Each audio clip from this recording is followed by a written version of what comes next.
Hey, everybody, and welcome to another episode of the Ask a Cycling Coach podcast presented by Trainer Road. This is the one that's dedicated to making you a faster cyclist, and this is where you can join us live on YouTube or on Facebook.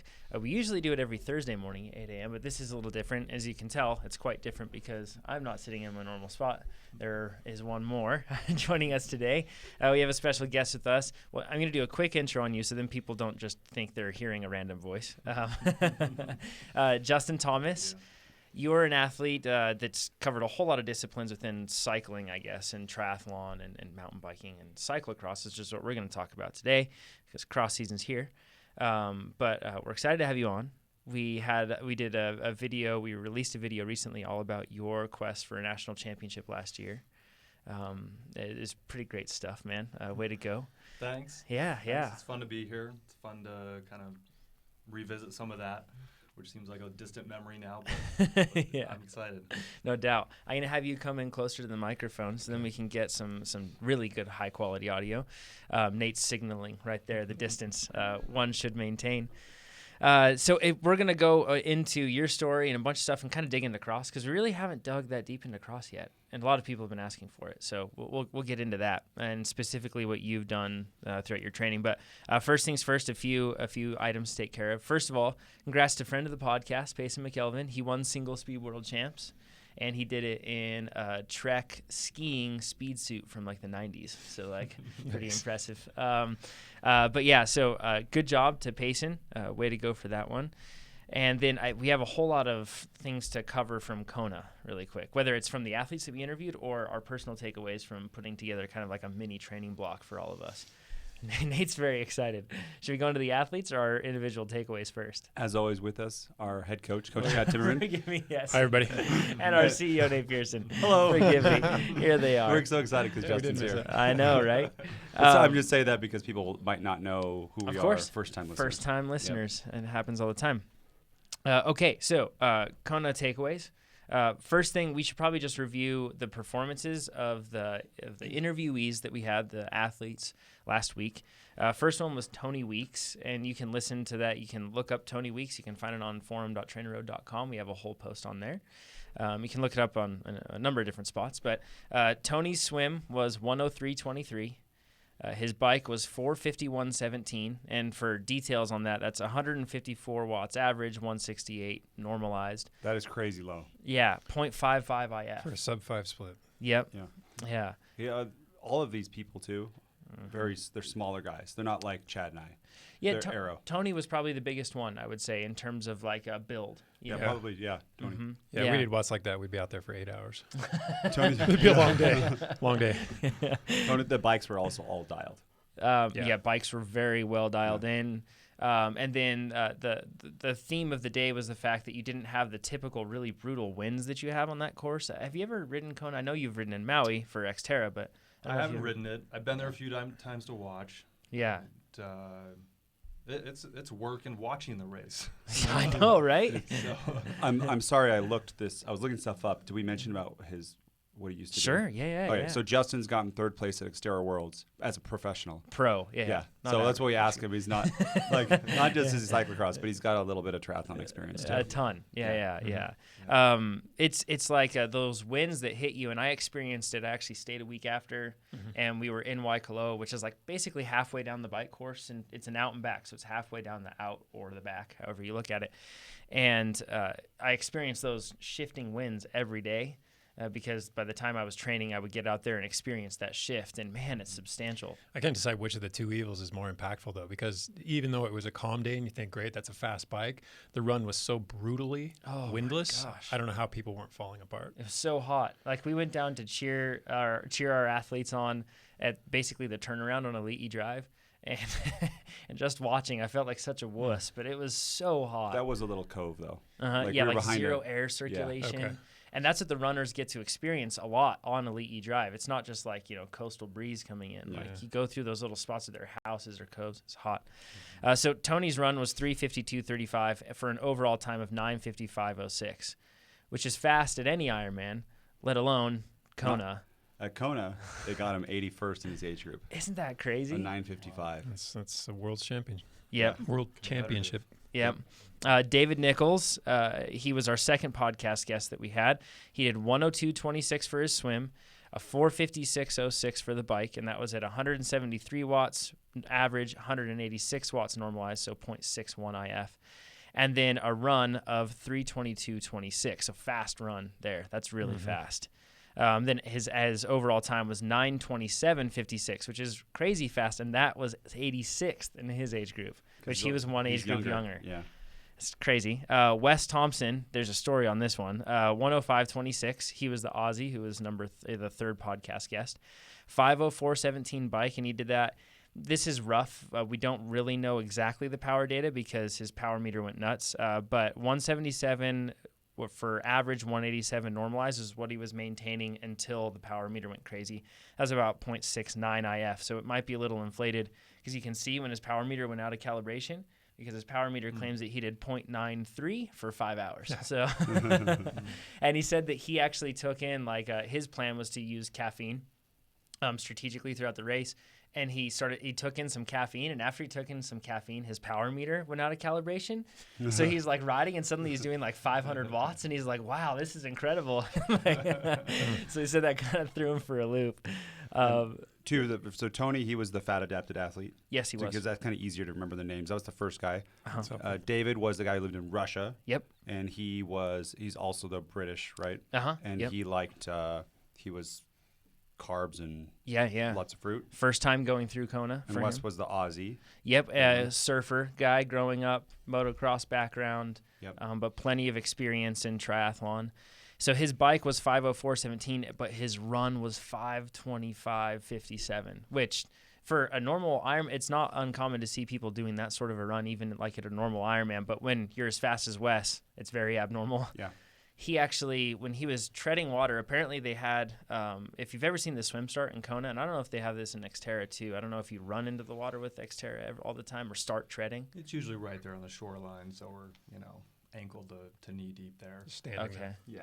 So they were treading, which is common in Kona. You sit there and you tread, wait for a while. And he said that they were so packed in like sardines. He said that it was like UFC in there. He said it was just like getting elbowed and kicked and kneed like crazy. And he actually said, and I even saw on one of the athletes that we were talking to thereafter, just bruises on his legs the next day because it was there's a lot of egg beaters going on in there. And he got kicked extremely hard in the calf, just at the perfect spot, or I guess perfectly wrong spot at the wrong time. And he said it really hurt, and he said it was a little tender on the bike, and then partway through his run just snap, and he tore a gastroc. So the calf muscle just snapped on him and completely tore. And still finished. And he said he just kind of kept the leg in the same exact position, just kind of hobbled his way all the way in. For 11 more miles, right? Yeah, because I think that it blew at, I think he was about 20K into the run. So, yeah, halfway through about. Pretty rough, man. That's a lot. That's interesting. He was able to get through the bike with seemingly no real issues. He said that it was tender, and then once he got on the run, he said it was getting more and more tender, then just snap, then it let go on the run. So, pretty brutal. I would have quit. Yeah, that's a pretty good excuse. Probably in the swim. You guys are too aggressive. I'm out. Lay on the beach. Yeah, exactly. So he had an overall time of 11:41.53, 232nd in his age group. Way to stick it out, Wes. The last podcast guest that we had was Michael Stanek. He was the one that I saw somebody comment this guy seems young and naive. I remember somebody saying that because one of the comments that he said in the podcast, he's like, yeah, man, it's just going to be a bike ride. I'm just going to go for it. It's a victory lap, right? But he crushed it. We saw him on the run. He looked so cheery and happy. In his words, I think that he said that he was... he said that he was kissing hands and shaking babies. He said he mixed it up on purpose the whole way through the run. So his swim was 101.41. His bike was 448.32, and that was 186 watts average, 196 watts normalized, so 0.68 IF. If you look at it, all the difference between average and normalized is really consistent across the board with a lot of these athletes. It's not a huge difference. And with the wind that they usually have here, it can be pretty different. So you can see there, that's another evidence of it. 340.57 was his run. Overall time of 9:38.14, and that got him 108th in his age group. And he's also the guy who did the backflip over Slater. Yes, over Slater from Saved by the Bell, Mario Lopez. So qualified for Physician. ER doctor. Mhm. that guy, Exactly right. the resident. Going through residency and qualifying. Man, 938 gets you 108. Isn't that crazy. at Kona? Yeah, a lot of times that would make you win your age group. Yeah, One of the and in All those very conditions, respectable times. in those conditions, it would just be so hard. Emmett Kelly, if you remember from the previous year, we had Emmett Kelly on our podcast, Irish athlete. He swam 104.38. His bike was 5:11.58. He had 179 watts for average, 193 watts for normalized, 0.64 IF. His run was fast, 3:20.10. So that's really quick. And his overall time was 9:44.33. So he got 119th in his age group. And then one other trainer road user that reached out to us, Rob Arkle. Sorry we couldn't have you on the podcast, Rob. You crushed it. You swam 103.24. Your bike was 438.47. So that's a average power of 195 watts, normalized power of 209, and it's a 0.69 IF. So that's a little higher. And then his run was still 3:20.18. So he got 9:10.49 for his overall time, and he was still 39th in his age group for all, getting close to breaking 9 hours at It's Kona. a screaming bike split, and he did, 95% of his training indoors. Yeah, ton of it. So it's pretty cool stuff to see. And then there's so many other trainer road users that we got to meet while we were there, or we didn't get to meet just because we can't be everywhere all at the same time. But great job to all of you guys. That is, like you said, Justin, just watching it's hard work. Yeah. No. It is hard. It's another level. Yeah. It's so rough. Kudos to all those athletes. Mm-hmm. Yep. So we put together like a mini training block of sorts. In other words, it was just every day we rode a decent amount. It was fun to have trainer road users join us. Thanks for doing that. Yeah. It was pretty cool, right? It was very, very motivating. Yeah. Kept the rides interesting. It did, yeah. Not that that means it the was- terrain wouldn't have, and your company, of course. Chad was tired of us. That's what it's trying to say. So it was fun to have all of you join us, though. We'll probably be doing something similar to this, just training every morning next year when we do this. But we'll obviously have more information on that. But we learned a few things that we wanted to share. Nate, first thing, you were talking about reconning a route because you were going up unfamiliar climbs. Yeah, we had a few. It was like kind of easy the whole. Not always. It depends who we rode with, but we wanted to get more aerobic stuff, and then we had a few sections where we wanted to just kind of test ourselves at sea level, go all out. We said, okay, everyone go as hard as you can. And I have this problem where you'll say, oh yeah, it's this many miles, and that doesn't relate to time to me. I know all my how hard I can go for time. So one of them, I thought it was going to be a 10-minute climb. It was a 44-minute climb. Coloco Drive, the Yeah. really steep one? With Yeah. walking stretches. Yeah. I So, walked- so a brutally steep climb. Oh, gosh. Most people wouldn't. I only walked because I went so hard at the beginning. I saw Nate riding with the tire guy was slipping. That's Yeah. why I walked. Yeah. It slipped out. Nate was riding with a guy that weighed 120 pounds going up a steep grade, and I was like, this isn't going to last. Well, I thought it was going to last for 10 minutes, so I was like, I can do this. Yeah. So just, and then we had another one like that too, where it was the opposite. I thought it was going to be a lot longer than it was, probably because I felt the other one. So just look on Strava, and it would have been really easy I knew where we were going to be, and I could see the top times. I'm usually like 20% less than the top times for time, or 20% more. So just do that before you go, and then I could have really tried to get a maximal effort and see what kind of power numbers I could do at sea level. Another thing, you and I don't know if you, well, Chad's tire situation's kind of funny in itself. Chad, his tubeless tires de-seated on the flight, and the bike shops were all slammed. He went to Walmart and got the slime. It was like tubes. 10 o'clock at night, too. Yeah. So our flights got rerouted, and we got in much later than anticipated. Yeah. So I'll cut to the chase. The moral of the story is be prepared, and I was not prepared. My tires had unseated. I was counting on hitting a bike shop, couldn't hit a bike shop, so I had to make a late-night trip to Walmart.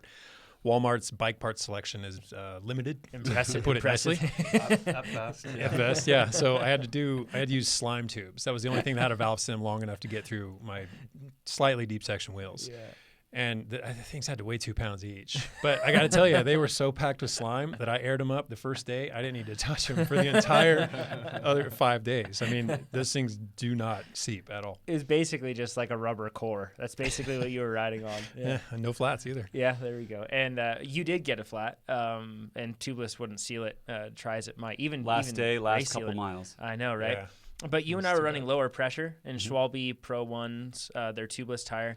And we were both running. You were running CLX 32s, Rovals, and I was Yep. running Roval CLX 50s. Yep. So slightly wide internal width. I think they're 19s. Yep. And I was running 70 psi in the front, and then like 75 psi in the rear, which is a lot lower than most people run for On a road bike. So I had 25s, 25 millimeter front tire, 28 in the rear. and I had 28s front and rear. Yep. In my case. So I had on the 25 in front, I did 80, and in the rear I had 70, which seems just crazy, like I'm gonna die. Yeah. But you look on the tire and it has the list, and then I looked on Envy's website for like recommended PSIs. We talked to the Flow guys about recommended PSIs. Everyone's going lower, and Pete Morris here too. That's actually where I first saw it, riding with the Cliff Bar team. They all ride very low, and they say it feels slower, but it's not. And the Flow guys, we saw a presentation from them. It was Stack Zero and Ventum, and I forget the name of the actual like Phenomenon. the mental phenomenon, but the analogy they gave was, if you're in like a really nice car going fast, everything's smooth and it feels like it's going slow. Like a Lexus or something. Yeah, and then you're in like a Porsche 911. Yeah. let's say you're in like I had a Dodge Shadow, which is a 2-door death trap. Okay. Yeah. Where like the seatbelt was connected to the door, so if Yeah. the door opens, you're gone. Yeah. You're going really fast on that. It's like vibrating. Shimmies. Yep, Yeah. and you feel like you're going very fast, and you're scared. The same kind of idea is if it's a smoother ride, it feels like you're going slower. Your perception of speed. Yep, Yeah. and even descending, Yeah. part of that segues into another thing we're going to talk about, but lower pressure, I felt much more confident descending, and it's nicer on your body too. Maybe we did lose a watt or two. There's a sweet spot. Like if you go too high, there's a lot. It's higher rolling resistance, and if you go too low, it's lower rolling resistance. There's a spot in there that's perfect, but it's really hard to tell what that is. Yeah. In my Extremely mind, complex. having a little bit lower and having better cornering, more comfortable, and like more confidence and faster descending is worth that watt or two to try to find that. You know what I mean? Like Yeah. it's that you can feel and where the other one you're kind of guessing unless you have like an asphalt roller drum. Because that you were can do descending it. really well. In fact, there was one point where we were going down a descent, and we weren't going at like breakneck speed or anything. Like it wasn't like we were, pinning it as fast as we could. But I saw a trainer road kick kind of out of my peripheral vision in a turn, and I figured, Chad's right there. And then it was Nate, and you were holding. Surprise. So Surprise. And it just shows though that when you have your bike set up properly, but also you have a bike that handles Yeah. So well. we got the new really Justin. We'll makes a talk with difference. you sometime. Thanks for joining us. Justin just listening. I swear he's here for a reason.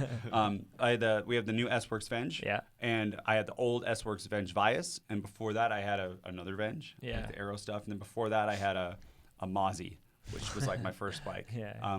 But the Venge Vias, it descends so much better than the the new Venge. the new Venge Yeah. descends so much better than the Venge Vias, so the bike we just got. And a testament to bike setup is Chad. We had some last minute bike things with you, and you brought a cross bike, Specialized Crux, one model generation ago. old. Yep. And usually Chad destroys me on all downhills, and this time it slowed you down, right? Yeah, it wasn't. I can't exactly blame the bike because I haven't been on the bike that much. So it was part the equipment and part the rider. My confidence certainly wasn't up. The roads were damp, so I was playing it cautiously. But the bike didn't inspire confidence. It didn't feel like I could lean into a turn and expect it to do what I wanted it to do. And to be fair, it's a cross bike. It's not meant to go 50 or 60 miles an hour, or 40 or 50 miles an hour. And it's certainly not meant to go 40 miles an hour into a fast downhill turn. Yeah, I can add to that because I've noticed the same thing. I've even ridden the Crux one time in a crit, and it was not a good bike for that. Yeah. Right? It's a good bike. You know for it when you feel it. cyclocross. The more you ride bikes and switch between different disciplines, you get that right bike under you for that right discipline. You know it right away. So This is Justin- the bike I want to ride. I'm going to put you on the spot here. What's the difference between a cross bike and like a road bike? Yeah, the geometry is a little bit more relaxed on the cross bike. It's usually a little bit more upright. Usually there's some compliance built into the seat stays and the chain stays, so there's a little bit of flex there. To continue with this topic, I've been running lower pressures on my 28 millimeter Contis the last few weeks on my long rides on the weekend, and that mentality of running 90 to 100 psi is just It's a hard one to break. and now I'm down to I've been running about 60 psi, and I'm fairly lightweight, so I was like, well, let's see what 50 feels like for a couple hours, and it felt great. Yeah. I didn't feel like there was a lot of squirm or deflection in my tires over a couple hours. And I'll probably keep my PSI down there. I just felt like it was really comfortable, like you guys are pointing out. Yep. Yeah, it makes a huge difference. I mean, you have like a bike's handling matters. Like it really does. Like a bike's ability to whether the geometry style, the flex characteristics, all that stuff, make a bike handle it because it levels Nate up. And then in this case, the opposite, just because Chad was putting the wrong bowl in the wrong arena, right? It was the opposite. It takes a very capable descender and makes them less. The geometry's a bit scrunched up too. It was really hard for me to get low to where I felt. You low. did have a dropper post though. Yeah, I got to say the dropper post is a revelation, and I'm as contradictory as it sounds. I mean, this is a total 180. Nate suggested dropper posts on road bikes way back, and of course, I poked much fun, as in most things. And now let's see what you're going to say now. I'm going to cut all these podcasts. If someone could do that, where I say something and Chad poo-poos it, and then later on he gets on the bandwagon. I think there's a strong case for it now. Yeah. On descents especially. I didn't really use it in turns. Again, I wasn't that confident on the bike, but I think I would use it in turns on a road bike. And in the case of road bikes now that have to make weight minimums, where you have, a 15-pound minimum, you got a 14.5-pound bike, why not put a dropper on there? Because all these guys, get off the nose of the saddle and they ride the top tube for that super tuck position. And while it may be a faster position, it's a more dangerous one, especially depending on how your bike fits your body, how hard it is for you to get over the saddle and get onto that top tube, and then more importantly, back out of that position at speed usually. And the dropper post puts you in virtually that same position, but gives you 90% of the control you would have seated in the high. Well, probably more of the control actually, and you can pedal, yes. So you've coming ran around on mountain bikes, right, Justin? Yeah, it's a game changer. Yeah. Oh yeah, on the most- mountain bike, it's imperative. Yeah. Most current mountain bikes probably have one or probably should have one. Yeah. You know, so it's I think experimenting with it, seeing what you like and seeing if you enjoy that process of getting that post out of the way and being able to control things a little bit better. So It's quite nice. What happens, it's just you have a lower center of gravity, and there's some road dropper posts, but they only drop a teeny bit. There's some gravel ones that do that. Yeah. That's Why why. bother? Like, it should No be point. all the way down, and racers, you can actually descend faster, as Chad said. Like, you can, in the tour that it happened with Chris Froome where he attacked, you could get down so aero and pedal and not have to do the weird Froome thing. And you're not compromised. Not compromised at all. Yep. You can totally. And getting out of position is just a matter of hitting the lever and popping right back up. Yeah. You don't have to Yeah. slip forward and over the nose of the saddle. A thing people don't realize is a bike is designed to have the rider's mass centered over a certain point of that bike, right? So when you go over, and I really get scared when I see people not do the top tube tuck, but like where they put their shoulders over the fronts of the bars, you're shifting that center of mass so far forward. The bike has never been designed to handle that way. So, and you can get away with it with the top tube tuck because you can kind of tuck your you can tuck your butt Tuck back back in, closer to that seat post. And you catch so it's a not pocket. Then as you're far. pinned by the saddle. It's such Exactly. a precarious position to be in. And if you Don't ride do something, if you ride something like a Cannondale, I have a CAD 12, the seat tube is the top tube is so high that I can't actually fit because there's not much seat post showing. So I can't actually fit between the two. So then you're really it's tricky. So I do think that there's a spot for it. Rapid fire through. Let's rapid fire. Yep. You can do a lot of sweet spot and feel okay because we are all doing sweet spot-ish stuff, if not lower. And I was coming from a 2-month hiatus. Jonathan hasn't been on the 4 bike months. working that much. Yeah, okay, yeah. I had 1 Same week thing. of drinking. Yeah, okay. And you had 1 week of drinking And during. we did, a heck of a lot of riding, but it was, they were like 2.5 to 3.5 hour rides, but all they were, for me especially, because I didn't even do the harder stuff these guys did, was sweet spot work. And day after day after day, I felt like I could do another day of it, another day of it, another day of it. It's fine. Yeah. You can tally up quite a lot of it. Insulated bottles. Rock. Yes. We use the specialized ones, but they are awesome. In I didn't- Hawaii, I had yeah. ice like an hour into my ride. I didn't have them, and I basically just quit even bothering with ice. Didn't even worry about that because it was going to be not ice within like 5 seconds what's of leaving the unique house. about those bottles? Are they different than those Camelback that have that kind Just of the same. reflective sleeve Basically in the there? same. Exact same. Okay. Same effect. It's just new to us because we haven't had our trainer road No, bottles never and used insulated until recently. No, I've been using, again, this is something I've been using for about 10 years. Yeah, And yeah. I love them, but then everyone always, they're not as cool as like shorty road ones, right? Yeah. They are harder to handle. They are. are. They're bigger. Yeah, So I they're still tougher haven't, to- I still haven't tougher- quite figured that out. Tougher to fit in some mountain bike frames and that Getting sort of it stuff. in and out of the cages, A a little little heavier tougher. for us weight weenies. Yep, Yeah. exactly right. But you And get cold water. you don't get a whole lot of increased capacity for the size of the bottle because the bladder is bigger. So Yeah. it's kind of tricky.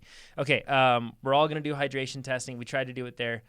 We weren't Kona athletes. Oh yeah, I was so going as to a do it result, with couldn't do it. Gatorade, but only if you're an athlete. So I didn't get to do it. We mentioned that on a previous Hey, podcast. or you something. are an athlete. If you have a body. Thanks, Justin. I don't know what they got wrong. Yeah. As much as people, I got like a lot of comments about like the locals being incredible in Hawaii, and for the most part, yes.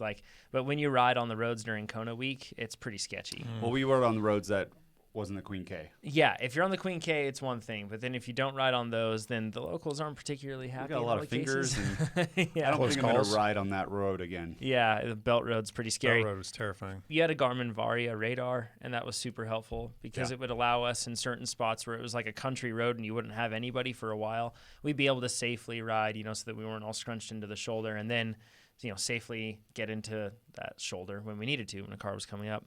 They're just awesome, makes things safer. And then I think the last thing is for people to go check out your Strava, Nate. Got to pitch it again, but it's entertaining this time. So Nate Pearson, spelled like a pear and then son. Yeah. And on that, I took a picture of every time Chad took a drink or had a drink of alcohol and just documented it. I managed to sneak a couple in there, though. Did you Yeah. really? Oh, yeah, he did. Oh, man. He did, yeah. I'm going to draw some and take a picture of it and add it back. Little stick figures. Yeah, Chad drinking. We both thought this was ridiculously lame, but then the amount of people that loved it on Strava made us feel like, You okay, guys we just should have mention to this. listen to me more often because obviously I know what I'm doing. Let's get into Justin. Okay. Okay, so if people haven't seen, they can go onto our YouTube channel and you can check out the recent piece that we did on your attempt for nationals. But that's a cyclocross deal. Let's start way before then. We talked about XTERRA briefly too, but how did you start out with sport? Like, were you what did you do when you were a kid? Was it soccer and that sort of stuff, or? Yeah, it was typical adolescent sports: soccer, baseball, basketball. No endurance type sports. I grew up in a military family, so we moved a lot. So it was, figuring out what the local sports are wherever we were moving every 2 years. I think I moved 5 times by the time I was 10. So, couldn't get really ingrained in any community sports scene, but we did what we could. Me and my sister. My dad was usually away from the household during those years. So, but once we finally settled down in Virginia, which is where I spent most of my youth, played soccer, and then slowly my sister did cross country and Cross country running, and sort of introduced the sport to me. And I played high school soccer, and I was okay. Yeah. Nothing special, but I was a lot better at running. The coaches, like probably a lot of coaches, go scout out some of the other teams to figure out if there's any potential athletes there that maybe aren't playing as much or aren't enjoying that other sport, and sort of recruit them. And that's kind of how I got introduced to my high school's running program, and it kind of took off from there. So what was your first mile that you ever run? Do you know your time? That you remember, yeah. Oh, geez. Probably somewhere in the 6s. Yeah, so that's insane to me because I have this feeling that you just line kids up, have them run a mile, and just say you should never do endurance. Mine was like 14 minutes or something. I remember I ran to the first fence and you had to do 2 laps, and the first fence was probably 100 yards in, and then I started walking.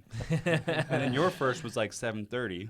When I was a 7, kid, yeah. I think it was in the 6s, 7, somewhere Yeah, in there. Chad. I have no idea. It wasn't impressive. It wasn't something like in the 6s. I remember there's like one kid in school who would do that. Yeah, when you ask that question, I'm thinking high school. Yeah. I'm thinking beyond like the presidential fitness test Yeah. that a I lot remember of us presidential had to go through. fitness test. Heck yeah. So I'm thinking, there was some level of running and fitness involved with doing somewhere in the 6s when I Yeah. say that. It's still good. Yeah.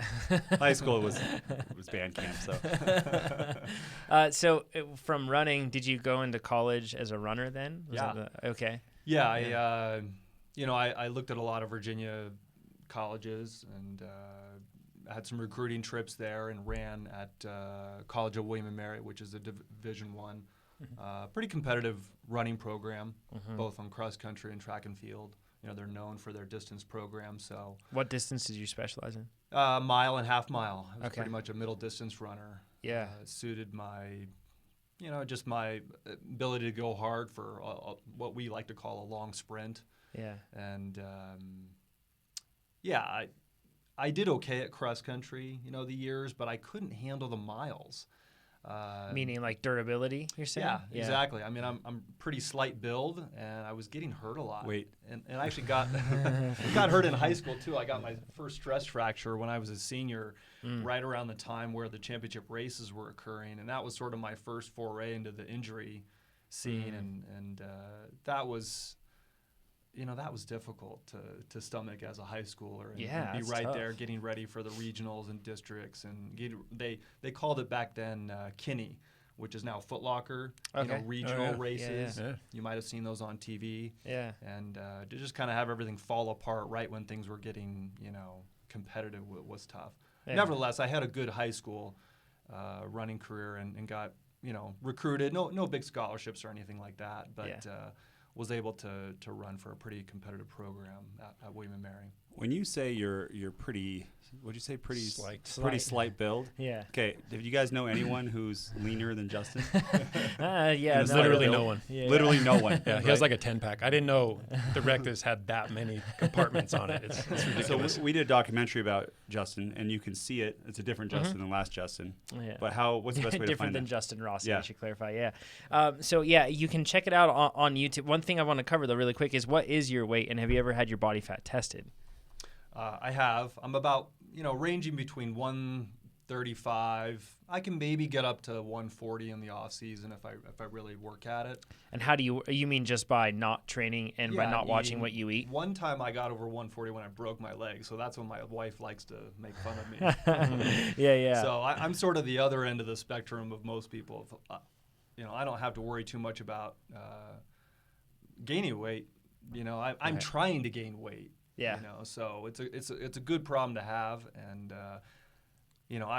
I feel like I've gone through stints in my career where I worry about trying to gain weight, not lose weight. We should hang out, Justin. Do you have the, Yeah. do you have the Seriously, kilogram Fix. conversion? Yeah. So you're 61 kilograms. Yeah. And then what's your height? About 6 foot, About 6 foot. 183 Yeah. centimeters, somewhere in there. Yeah. Yep. 182. Yeah. 183.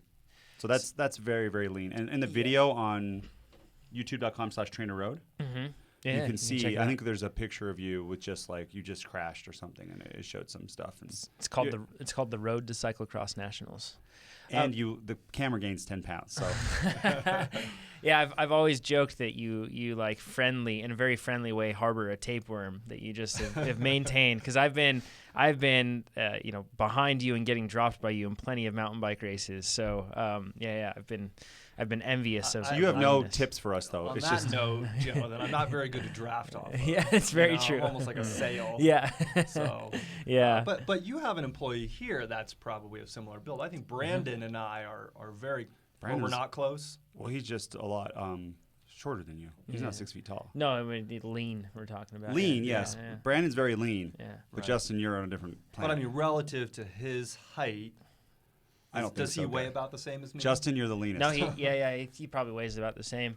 Yeah, So he's when just did you shorter. when did you transition then? Did you transition from running to XTERRA to I guess to mountain biking because of injury? Because that's a common Exactly. story. Yep, that's that we it. hear, I yeah. started cross training in college and introduced to the sport by a teammate of mine. He's like, hey, if you're not able to run, you might as well get on a bike and try mountain biking. And that's what happened. I think my junior year, my friend Mike said, come out to the Blue Ridge Hills and try one of these races. And that was my first introduction to mountain biking on a hybrid. How'd you do? It wasn't a mountain bike. It was a hybrid, a Navara REI hybrid Nice. bike, and it went well. I think I entered myself into the sport category, not knowing really where to put myself, but I figured I had decent cardio, Yeah. and I don't know. I don't remember my placing, honestly, but I think I did well enough that I enjoyed it, and I Yeah. didn't crash too much. On a hybrid, was- that's impressive. Yeah, I was like, this is really fun. This is a lot more fun than running. So did you just start mountain bike racing then, or did you pick up things with like triathlon, with the off-road triathlon with XTERRA? Yeah, I was working at REI in the summers, and I was like, well, I might as well get a bike and do some cross training, try to get some fitness, and not pound myself into the ground with 100-mile weeks leading into my senior year of cross country season. So I was sort of doing both, trying to get additional fitness by the cycling side and finish out my collegiate running career.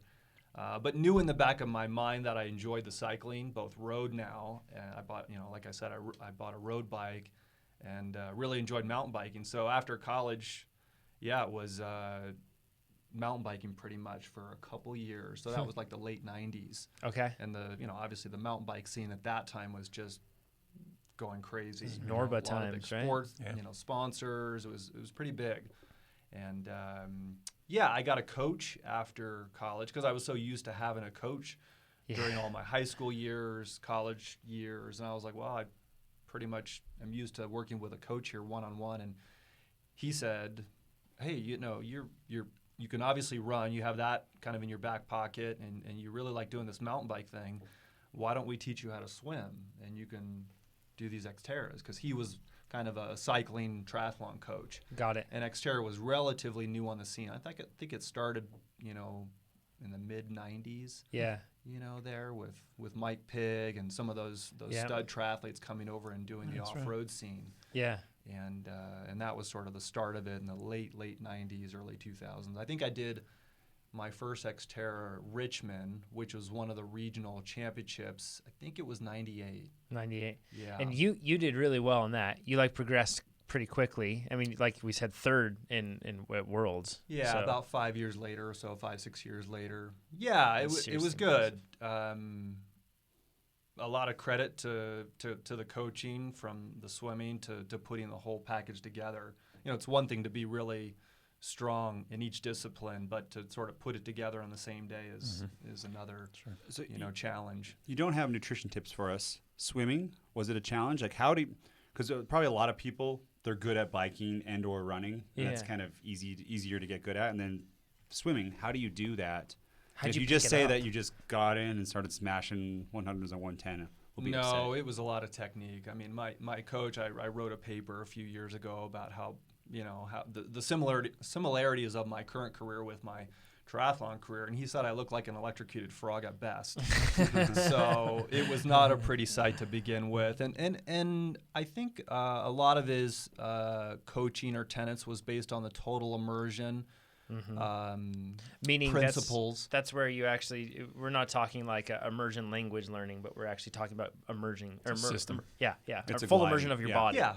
In the water. Being long, being level, being smooth, very, very technique. I obviously didn't grow up swimming, so it was trying to figure out the technique side and then add a little speed to it just to minimize the losses, right? I didn't expect to be in the lead pack or anywhere near that, and I was able to do that, not every race, but some of the races when it counted, like Worlds. I don't know, that year that I was third, I think I had a 21 or so minute swim, which was only a minute or two behind the leaders, which was close enough. Percentage-wise, like Ironman or half Ironman, the swim is obviously a very small percentage of an XTERRA race. Yeah. The races being 2 to 3 hours. That makes it a bigger case for swimming more efficiently rather than swimming for speed. Yeah. Right. Yeah, it's probably the biggest goal. Yeah. So I guess from there, fast forward. You've been racing mountain bikes. You were mountain bike national champion twice or once? More. Once? Okay, yeah. I took the lead. This is kind of some lead up to that year that I won nationals. So I didn't go the last 2 years in Snowshoe, West Virginia, because I just wasn't going to travel all the way across the country for that.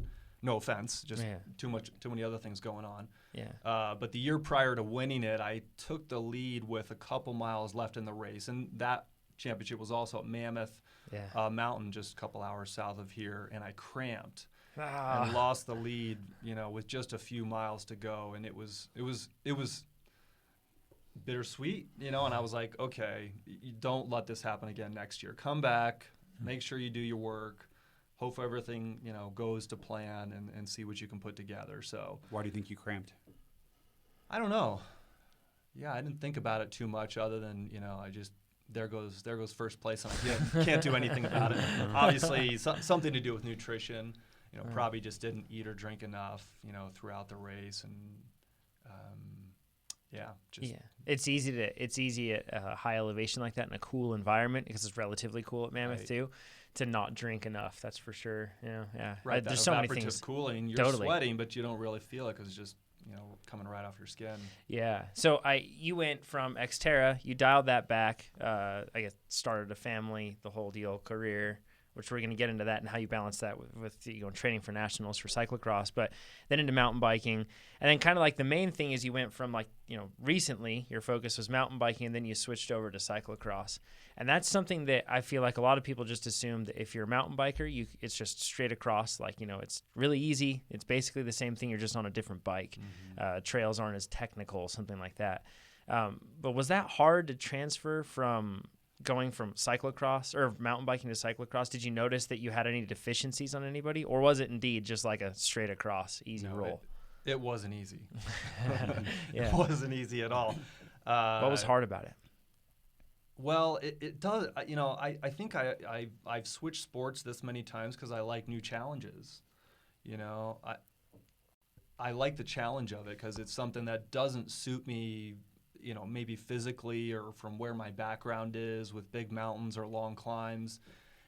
It's sort of it's a hybrid sport, somewhere between mountain biking and road racing. It's kind of there in the middle. And I didn't do a lot of road racing, but I kind of like the mass start, the group riding, the tactics, the different skill set of handling, skinny tires on off-road surfaces. So I can't say it came naturally. I've been doing it increasingly more and more each year the last few years. But prior to 2015, I'd only done a couple cyclocross races, mostly just local stuff, just for something to do in the off season between mountain bike or after XTERRA, just to just to mess around.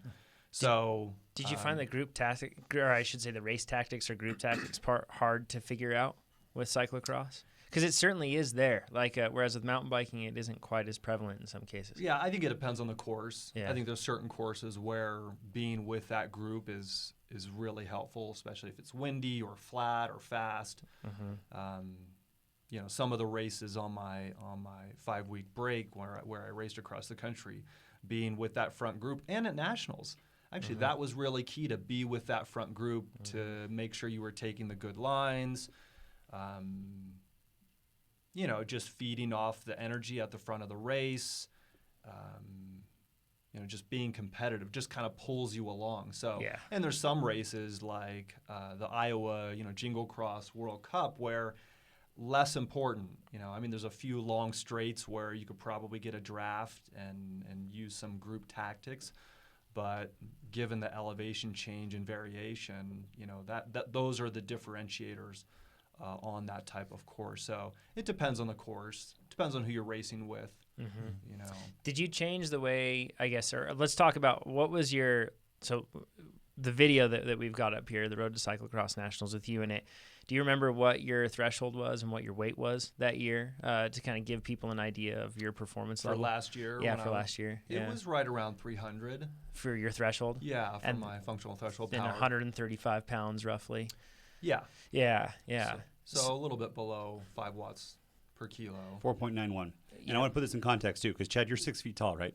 6'2". Oh, you're 6'2". So 2 inches taller, but you're about 187. 185. 189. Yeah, I got a scale. We'll put you on right now. And Justin is 2 inches shorter, but 135. Yeah. It gives you different builds, yeah. Something I've noticed, this is just my something that I feel like I've noticed from your riding, is that you have really impressive repeatability. Meaning that you can go hard, but then you can settle back in close to that threshold, and then you can go hard again.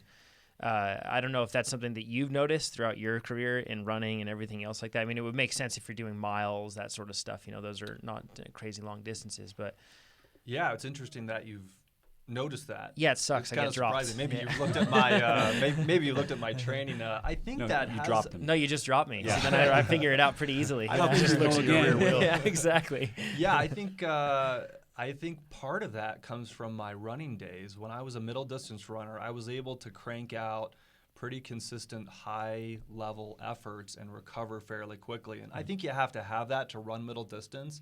You have to be able to suffer at a very high level and then take a short break and go back to it. You know, when I'm thinking of track workouts, you know, 400 meter, 20 by 400 meters, you know, at basically race pace and be able to recover within 60 seconds or something, it develops that repeatability. So I think maybe some of my muscle twitch fiber is suited to that, and somewhat it's been how I've trained a long time from maybe my running career into mountain biking, which is very stochastic, you know, very on and off, and that's transferred now into cyclocross, which I think is important. That's interesting. So to break that down in time, you probably have years of doing like minute on at almost max effort, but then a minute off, and then a minute on.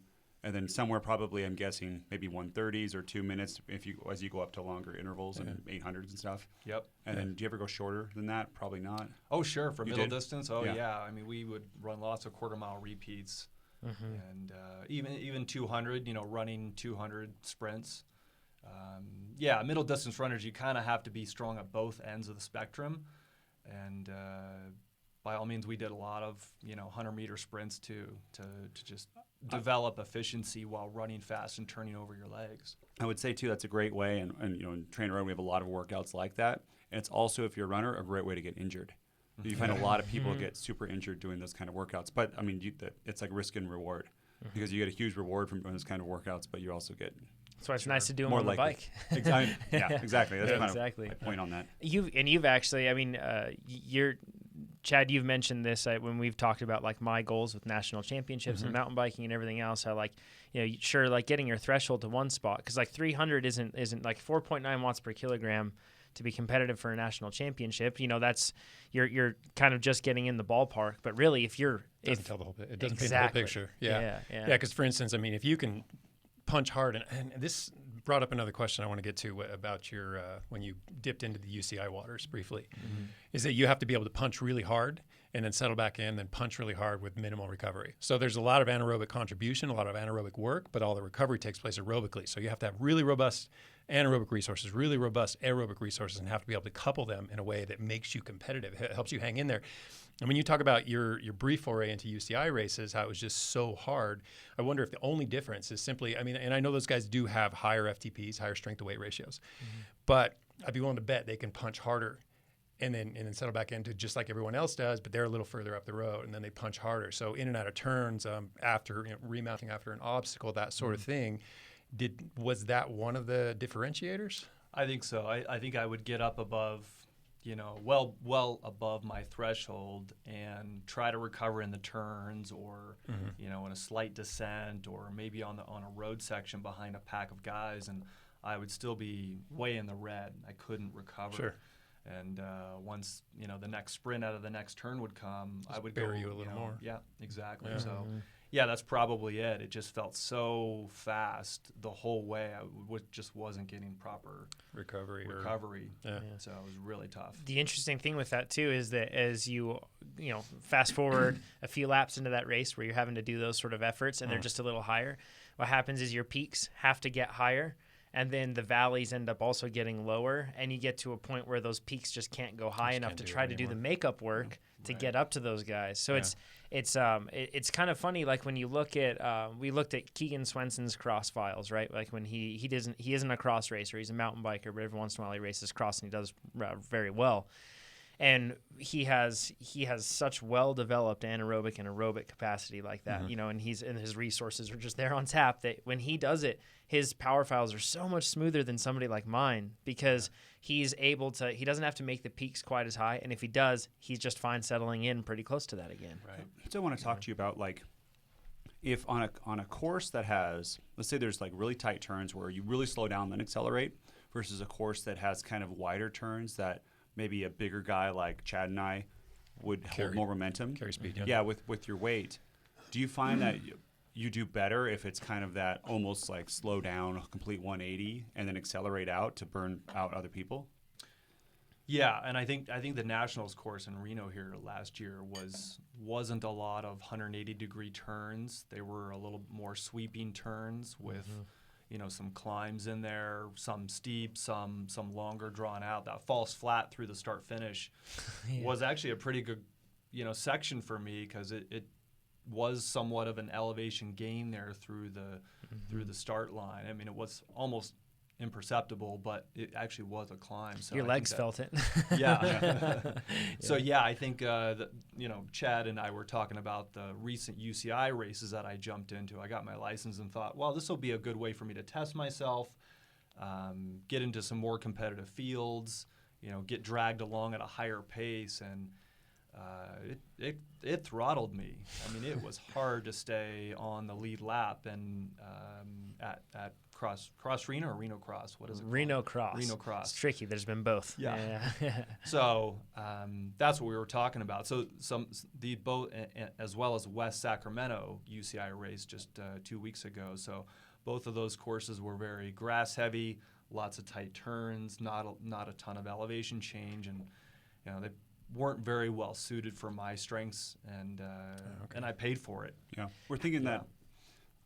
I think this is the conventional wisdom that a thicker grass course would be better for bigger riders, because you're having to overcome rolling resistance in that grass. It's kind of like riding into a stiff, consistent wind, like in the sense that like it's just going to force you to ride. It leans more toward raw watts and being able to produce big power, and not have to worry about strength of weight. It's just about the strength end of it, or more so. Justin, you might do better in a loose over hard, kind of more technical, lots of 180s, lots of accelerations. Accelerating out of turns, accelerating up climbs. Steep climbs. Yeah. Technical downhills. Yeah. You tell us. Almost like a mountain bike race. Yeah.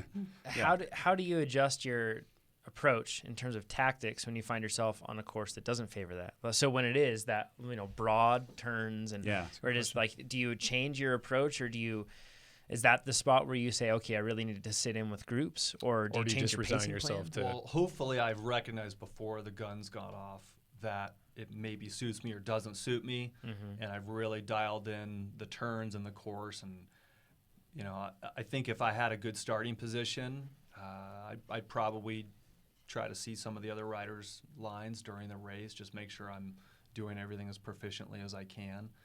I don't know if I would change a whole lot of my tactics during the race, just knowing that the course maybe suits me or doesn't suit me.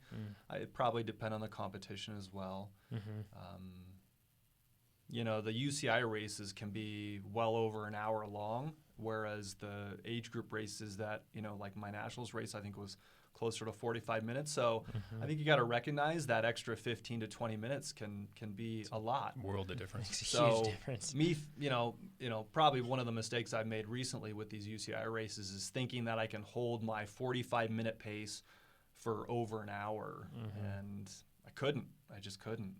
I needed to back that down and say, okay, how am I going to get through this 1 to 105 race with as much efficiency as I can? So it's looking at a lot of different things, I think. And you're quite a good technical rider, am I right? I mean, from what I've seen, how do you think you compare? As an age grouper, I think I'm decent relative to the pros that are up there in the UCI races. I mean, but within age group, nowhere then, near those guys. With escalating fatigue over the course of a 45-minute race, do you manage your technical skills throughout? Yes, and that's probably part of the problem I learned in these UCI races, that when you're going over red line, your skills start to drop. You start making little mistakes. You can't jump the barriers with as much energy as you probably need. When you're feeling good and racing it towards the pointy end of the race, and you have your capabilities with you, everything seems a little bit easier. You're running the corners faster. You're running the barriers faster. You're doing everything with some level of consciousness to know what's coming up rather than just surviving. I mean, once you go into the red, it's sort of like all your capabilities start to diminish, and I think it shows up when you start crashing, and guys are passing you left and right. So Smacks of desperation. Yeah. What I want to cover, so in the video that people can see, they can see you training early in the morning, bright and early. Then they see you at work and you with the family and training. How do you balance those three? Because people, I guess it's easy to, I guess the professional life is one in terms of professional bike racers, where they have, a lot of time to train, and they, part of their job is to minimize other responsibilities in their life so they can just have that one responsibility. But as a family man and having a career and everything else, you don't have that luxury. When do you train? And I guess what's your schedule like with training, and how do you balance that with the family and work? It's tough. Yeah. It's not, I don't want to sugarcoat this. It's not easy. My time to train is first thing in the morning when it's still dark out, my kids are sleeping. Me and my wife try to get up around 5 to 5:30 a.m., somewhere in there. Ideally I'm on the bike by 6, but sometimes it's hard to get rolling. It's hard to wake up the body at 6 a.m. and start going through VO2 repeats. So It is. So a cup of coffee, a small bite to eat, and that's when I have to put in the training time. So, And is that it? It either happens in the morning or it doesn't happen?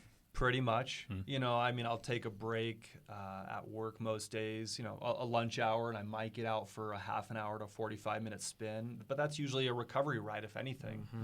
Or I'll go to the gym, because the gym's just down the street from my work. So To do what?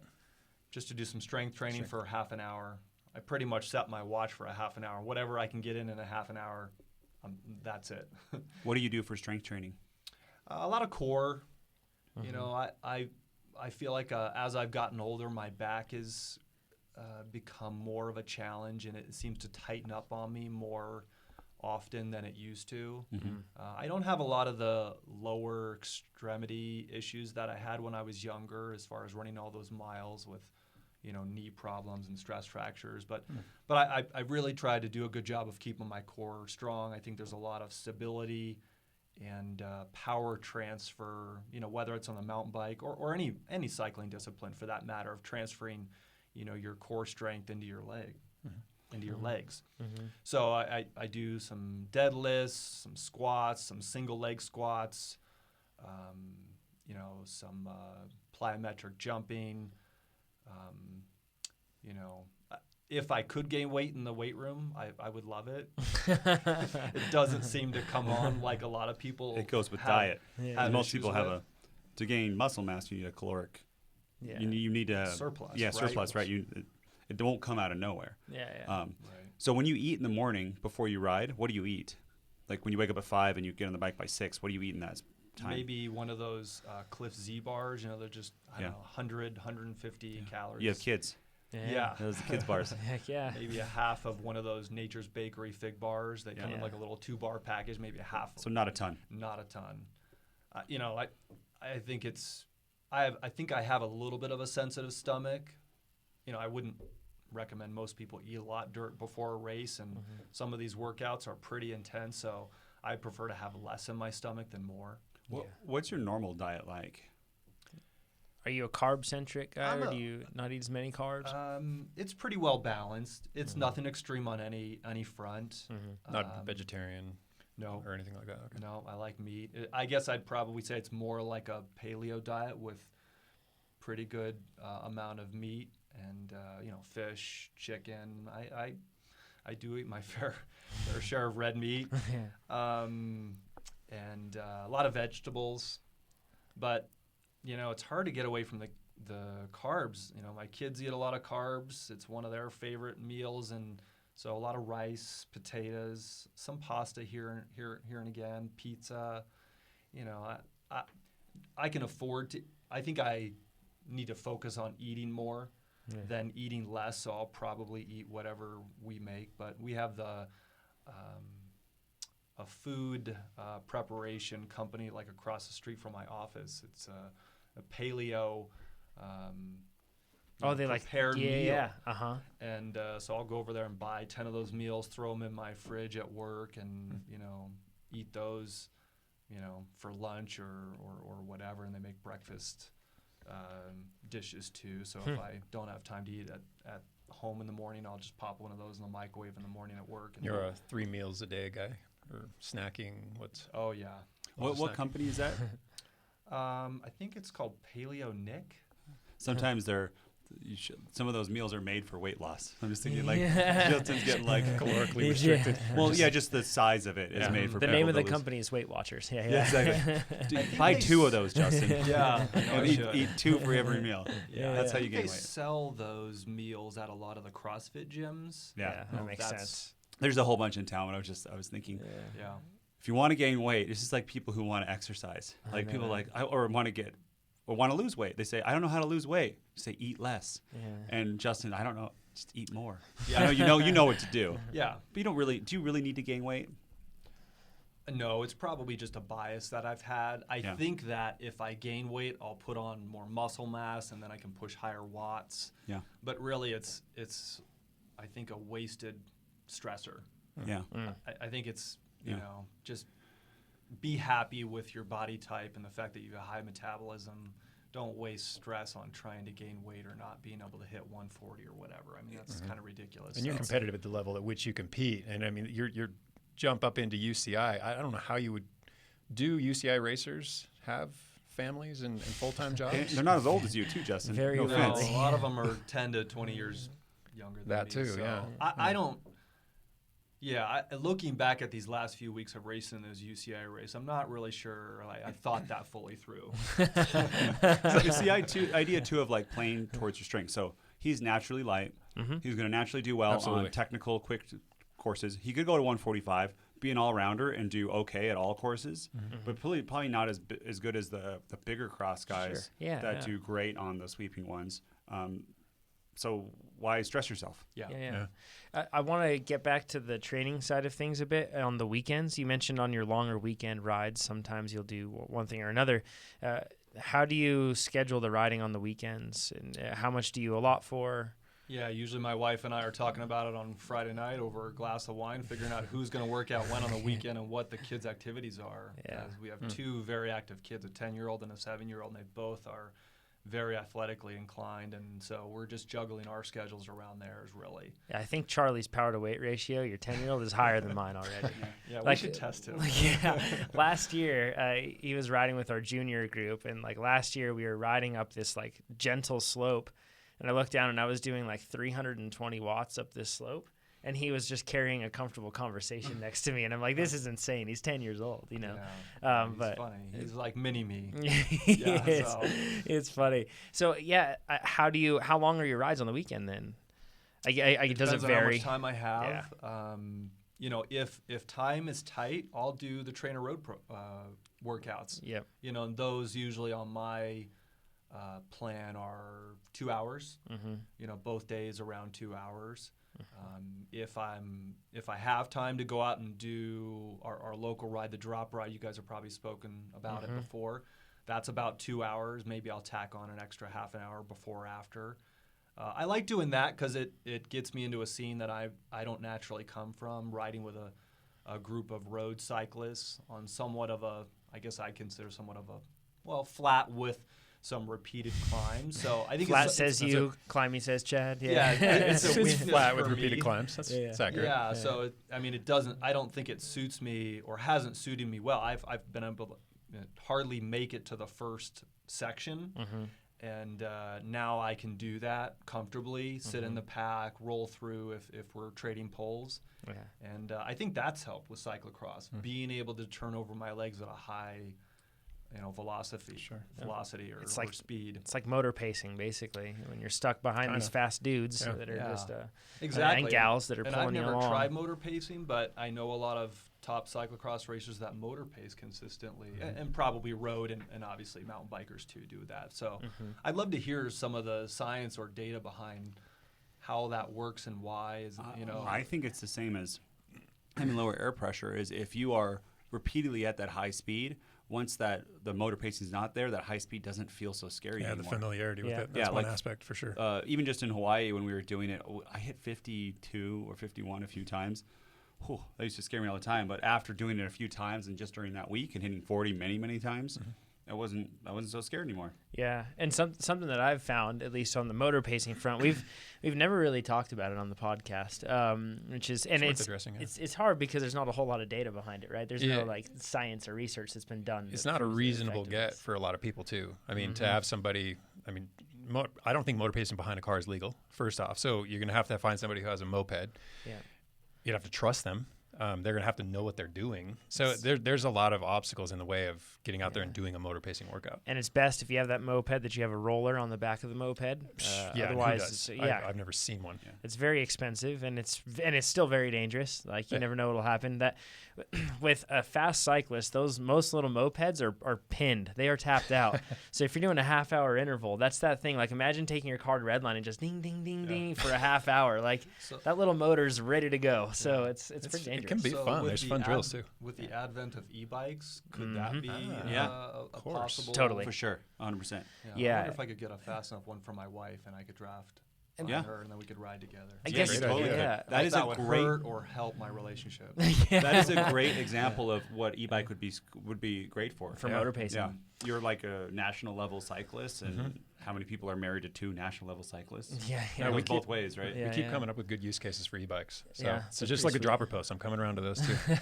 So I want to add something onto the motor pacing front, though. The usually the goal with motor pacing is to bring about leg speed at a certain power output, at a certain speed as well. In other words, carrying a certain amount of momentum. Because High speed without the necessity of high power. Yeah, because it feels a little bit different when you're carrying super fast like that, and you aren't going uphill all the time, right?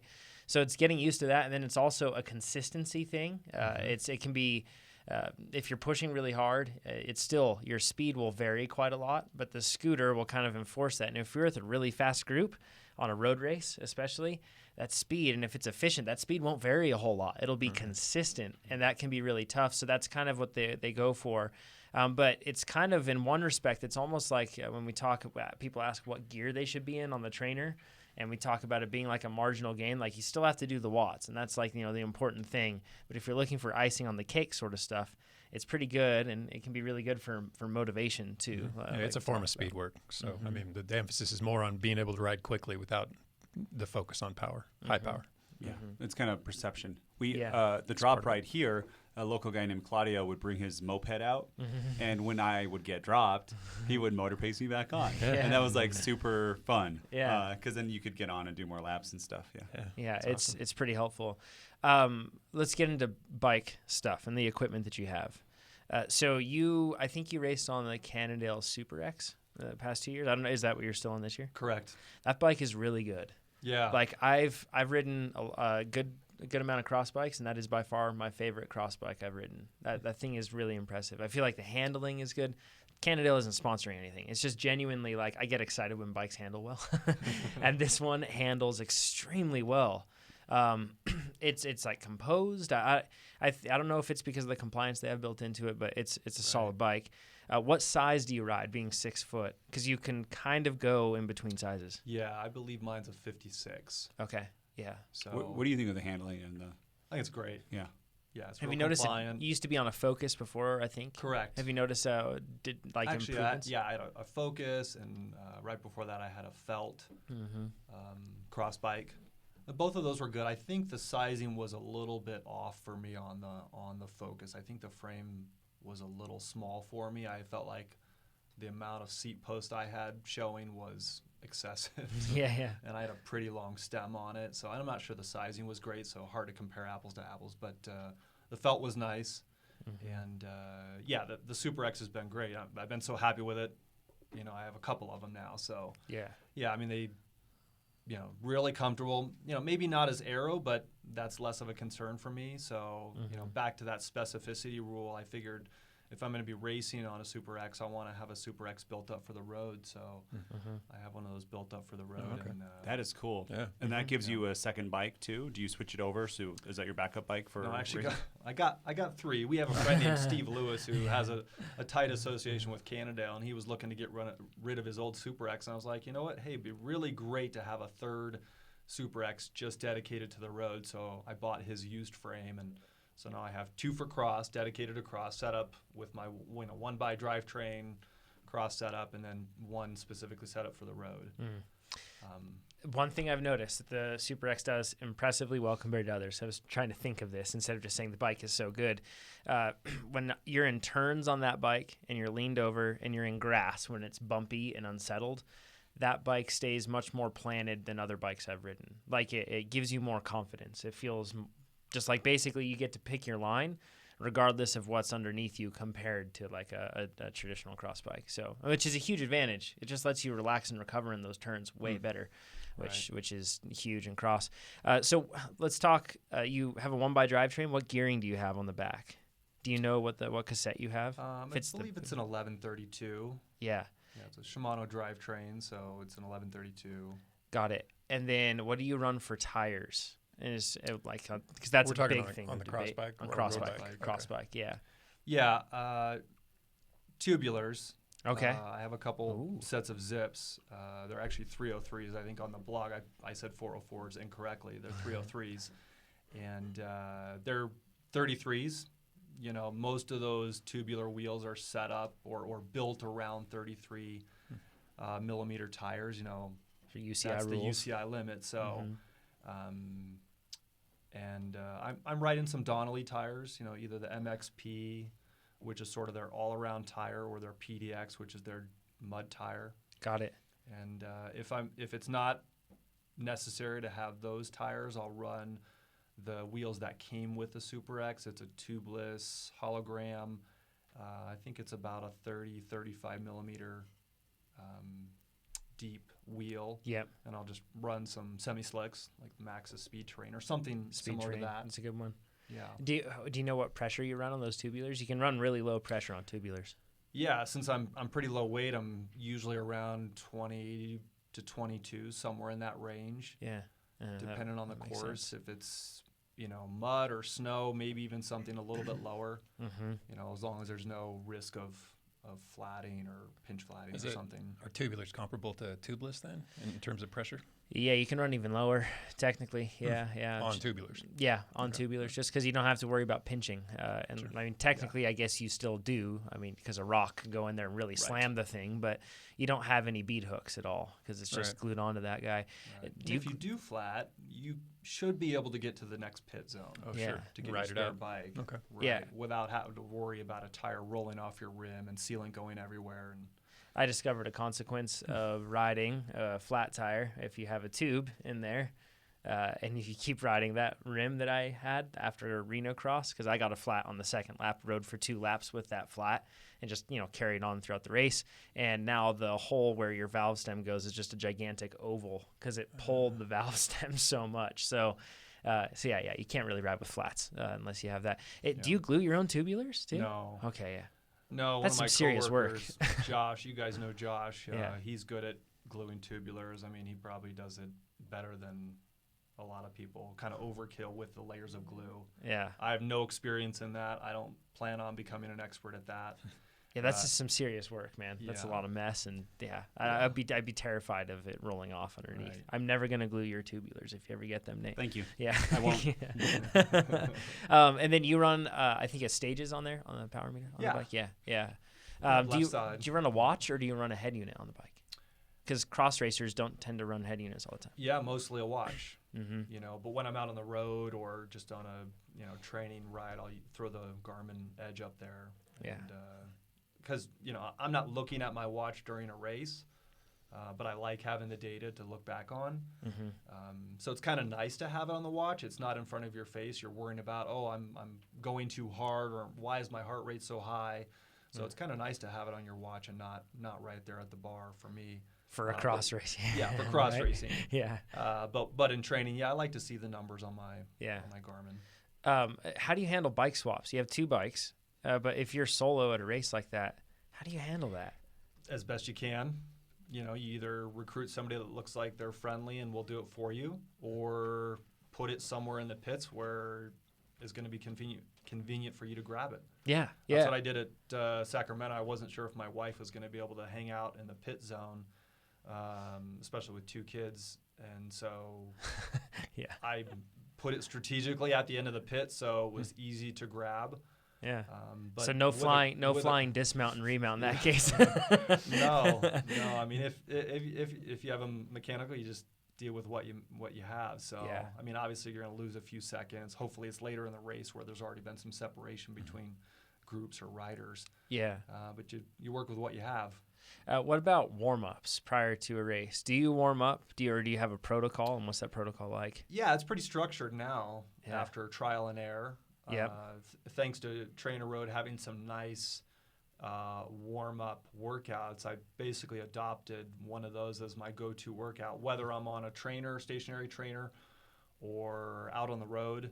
You know, that kind of depends on where I'm at and if I even have a stationary trainer with me. And that's Para, I think is what it's Para, yeah. what it's called.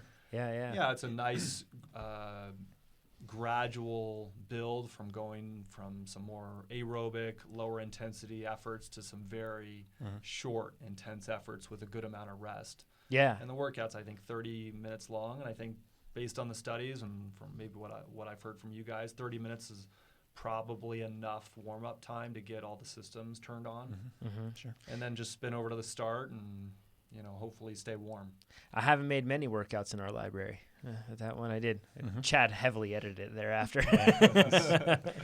Because that's actually named after the local trail region over by our house that I ride on my mountain bike all the time. So so when you warm up, what trainer do you use? Do you use I think I've seen you with Omnium. Yeah, the Feedback Omnium. Feedback Sports. Yeah. That's a good one. That would be so handy to have. Little mini rollers. Yeah. Those are awesome. And then you can kind of adjust the angle of the front, because a lot of the time I found, like at cross races, you're at parks or something like that, and you're not guaranteed a flat parking lot or anything else. So like riding rollers becomes basically an experiment in gravity and physics, because you're constantly like falling down off the edge of them. So that's a lot easier. How long before the race do you plan to do that warm up usually? Well, I didn't mention that I do probably 10 to 15 minutes of plyometrics. You know, those sort of get my body warmed up before I get on the trainer. It's like jumping jacks sort of stuff. Yeah, exactly. Yeah. Just some, leg swings, some trunk rotations.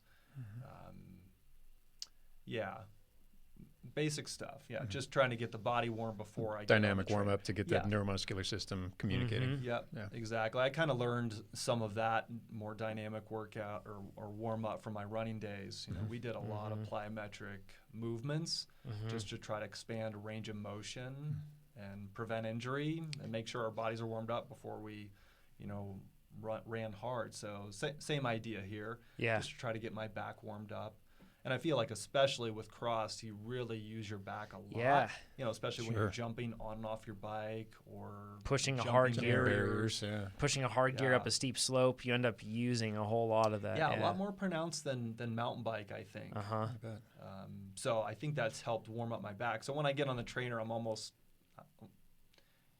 ready to work hard. Yeah. Because I try to make those plyometric part pretty dynamic. Most of us cyclists just pin our number on before that. That's basically Spin around for 5 minutes. Yeah. I'm good. Yeah, that's good enough. Yeah. So I think actually to back, sort of you figure out when your race starts, and then you figure out, okay, if I want to start, get to the start line 15 minutes early, then and I want to have a half an hour warm up, I at least need to start 45 minutes before the race start, and then you tack on a little bit of time for those plyometrics. That's another, I'd say, 15 to 20 minutes.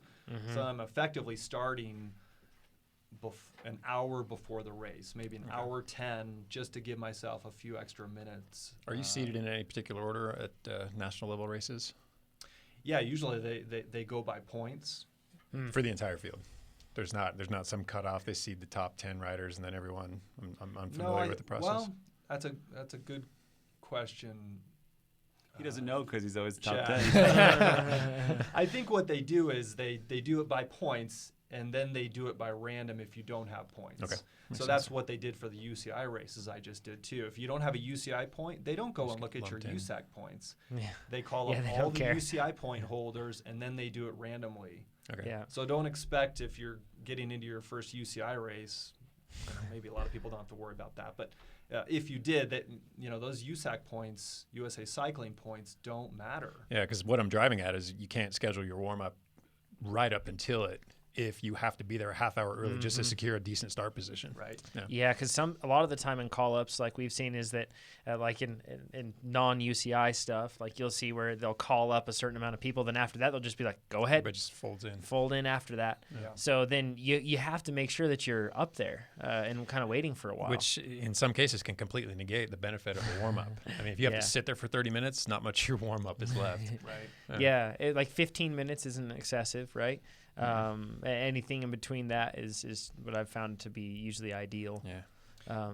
Yeah, these last couple UCI races, I got at West Sacramento. I think I was in the last to be on the second row, which is great. But at Reno, I think I was in the fourth or fifth row. So there's to the point that you just never know where you're going to be seated if you don't have those points with you. Yeah. What do you eat before a race? You talked about before a workout that's early in the morning, but how long before a cyclocross race do you eat? And then what is it like? A lot of people might be listening to this as, longer distance triathletes, or like, when you do like a long road race or something else. This is a pretty short race, relatively speaking. And hard. Yeah, and its intensity is just crazy high. So what do you eat and how long before? I don't, I think my stomach is somewhat more sensitive than maybe the average person. So I try to hedge on the less food than more. I feel like, you've already done the carbo loading. You've already got the calories on board, like you guys have pointed out. So if it's a late afternoon start, maybe something easy like a peanut butter and jelly sandwich, 4 hours before, with maybe a banana, something light, maybe some, even if you have some pancakes or something easily digestible. Yeah. For me that works. So like I don't make it more complex or difficult than it need be. So 4 hours before, and then nothing, sports drink or anything leading up to the race? Yeah, I might drink a simple sugar electrolyte drink the last hour leading up to while I'm warming up and doing the plyometrics and getting changed. And I have taken a goo right before the start, or a gel. I've even done ones with caffeine. That seems to sit well with me. Just kind of make sure I have some quick energy on store for the start. Yeah, and the reason that you're leaving like such a substantial amount of time is because you're worried about your stomach getting upset. Is that the reason? Yeah, I don't want to be burping and have gas, and my warm-up's really starting in earnest an hour before the actual race starts. So that's kind of what I'm judging on. Yeah. I don't want to get to the trainer or my plyometrics and still feel full.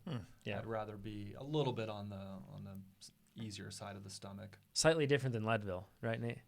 No, it's the same kind of idea. It was like 4 hours before. Yeah, that's true. Actually, Eating, yeah. Well, I guess the intent of we've covered this on the podcast before, but you ate insane amounts of food leading up to that Same event. principles. I just did a lot more than Justin, if you could tell from the podcast, from the live. Well, I stream. guess with a long race like that, it doesn't start quite as intensely. Everything else, it is slightly different. You definitely want to make sure that you don't have anything still in the oven cooking away. in there. Filling your muscles for a 9-hour event versus a 45-minute. Yes, It's very different. It's different, but it's the lower RPE of having lots of carbs, even on an hour event, lower RPE, so you could perform better with carbs. But if it's going to make you sick, Lethargic, stress. Where's the balance exactly. point? I think it's an individual experiment that people could run. Right. Do you have something that you always try to remember that you've learned on starts, like to get good starts? Because I've seen like a lot of people, I think for me growing up in a motocross background, and that is like the most high intensity start scenario, it's very scary, right? Like, very loud motors and you're bumping people going very fast and everything else. So when I'm on the line with a cross race, it feels very relaxed and calm. But I've noticed that for a lot of people, it is not that way. And it's one where if you're not okay with rubbing elbows and that sort of stuff, you can get shuffled really far back. I have a few things that I remember, but is there something that you like a checklist that you do when you're on the start? Make sure you're in the right gear or anything else like that? Yeah, absolutely. The gearing is important. You should know. I mean, you should have that practice, not just when you get to the starting line, you're figuring out what gear you're in. I pretty much start in the same gear as my I know because it's 4 down. Yeah. So it's probably like my 26. Yeah. Somewhere in there. Yep. And, obviously that can depend on what kind of incline you're on, if it's flat or a slight uphill or a slight downhill. So that could change a tad. But Or the surface too, right? Yeah, if you're on the gravel surface. or asphalt. Right. It depends on if you have people in front of you.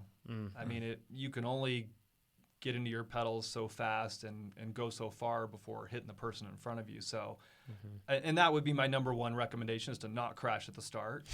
Be patient. Yeah. Things will break up. Yep. But number 2, know what gear you're in, know which foot you want to have in the pedal. Yep. What foot's on the ground. So I have myself perched on my saddle, basically on the tip of my saddle with my left foot on the ground, Yep. barely touching the ground. And I basically have pressure on the pedal. So I think if you looked at a clock face, you would see my crank at, I guess that would be 2 like o'clock. 2 o'clock. Mm-hmm. Yeah, 2 o'clock.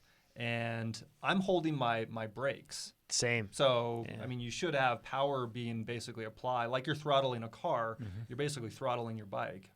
And you're just preventing yourself from moving by holding your brake on. A really smart thing about that is how you still have your weight placed on the saddle, not entirely, but there's some there. And I see a lot of people just standing and getting ready to go. And when you do that, you don't have enough weight over that back wheel. So it's really easy to just spin out, lose traction. It makes it harder to clip in. You lose momentum. Yeah. You cause a cascade of problems behind you. You lose the people in front of you. But when you can start with a little bit of pressure on that saddle, it may even mean that you lean your bike a bit over to the side to be able to reach that ground.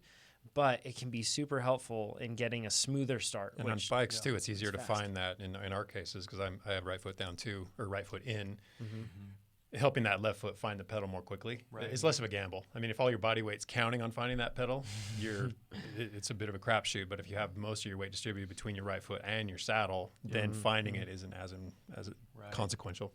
Yeah, I'll practice those and just skill sessions on my own. I'll just find a sidewalk crack and just count down and just practice clipping into my pedal and turning over the pedals 3-4 pedal strokes as hard as I can, and then stopping and doing it over. How often do you do that? Not often enough. Maybe once a week. I'll do a skill session at guarantee a you. local park. That's more often than 99% of people Yeah. listening. Yeah. Yeah, you gotta. I try to put it on my Drill the schedule. skills. Yeah. Although It's those important. I think we discount it until race day shows up, and you think back, Yeah. I should have done that skill should work session. on that. Totally. Is that Yeah. the 30-minute lunch rides kind of Yeah. cover? You do that inside of that? No, I mean, I'll either go ride the ditch trail, which is a local ditch trail, or I'll go over to the park and practice skills. Yeah. And I try to keep them both fairly recovery based. Yeah. I mean, but some of the cyclocross drills and stuff are pretty intense. Throwing the bike up on your shoulder and running up a 20-meter steep hill climb. can be not recovery-like. So Yeah. sort of need to monitor, how things are feeling and if that's the right day to do it. So a lot of times the days that I'm just shot from one of the trainer road workouts in the morning, I just have to go spin. Doing the skill session is probably going to be more hurtful than helpful. Not recovery. Yeah. Do you prefer starting on the inside or the outside? And when I say inside or outside, I'm talking about when you line up on the start. Inside would be on the inside of the first turn. In other words, like if you have a left turn coming up, that would be lining up on the left versus outside. Do you have a preference? I like being on the outside if Yeah. I have a choice. And why is that?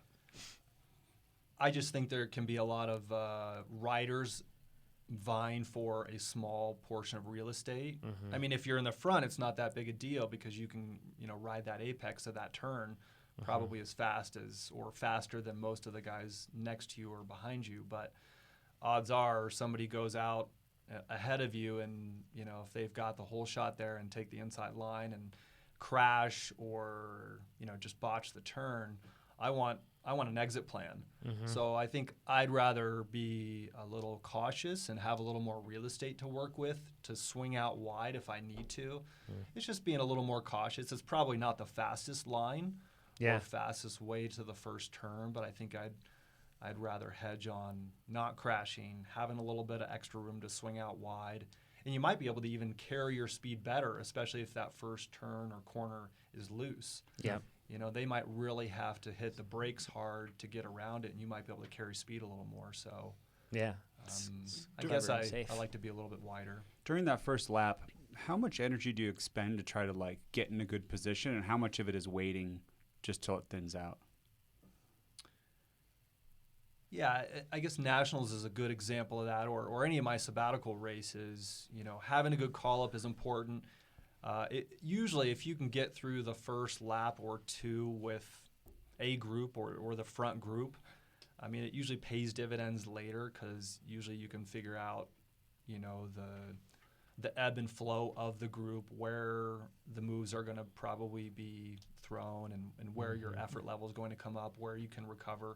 And then you start figuring out where my strengths lie relative to these riders. Oh, I'm always riding up on these wheels and these 3 turns, or I'm always right up on the riders in front of me when I'm going up this long run up. So you sort of figuring out where your strengths are relative to the other riders around you, so you can start, you know, kind of balancing your effort level.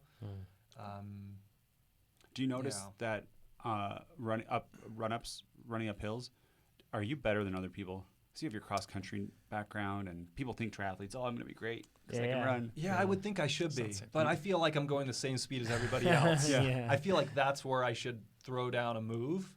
But I feel like these cross racers can run with their bikes just as fast as most of the runners out there. Yeah, it's going to be a marginal gain too. I mean, for you to go just a little bit faster running up that hill is going to take so much more energy. Just getting in front of one person. Yeah. Right. That's the part that could be beneficial. And I wonder, when you run, are you totally gassed after you run? Because I am totally gassed after I do any running. Yeah, it is not like running track Yeah. workouts. Yeah. It's a lot different. Yeah. Just going from a motion of cycling to running is sort of awkward. And yeah, it hurts a lot more than just going for a run to me. Yeah. Running fast with your bike, you know, one arm around the handlebar and frame, and one arm out it's hard. I didn't get to ask you this, but what was your mile PR? Let's see. Well, mostly in college we run the metric mile, so we run the 1,500 meter. I think my PR was right around 350. That was pretty fast. Somewhere in there. Didn't you have like a really fast half time or something? Yeah, well, no, I mean, there's a lot of fast guys out there, Yeah. but for me it was okay. I ran about 152, 800 meter. Oh, I mean half marathon. Oh, half marathon. Yeah, I ran the Biz Johnson Trail Marathon, and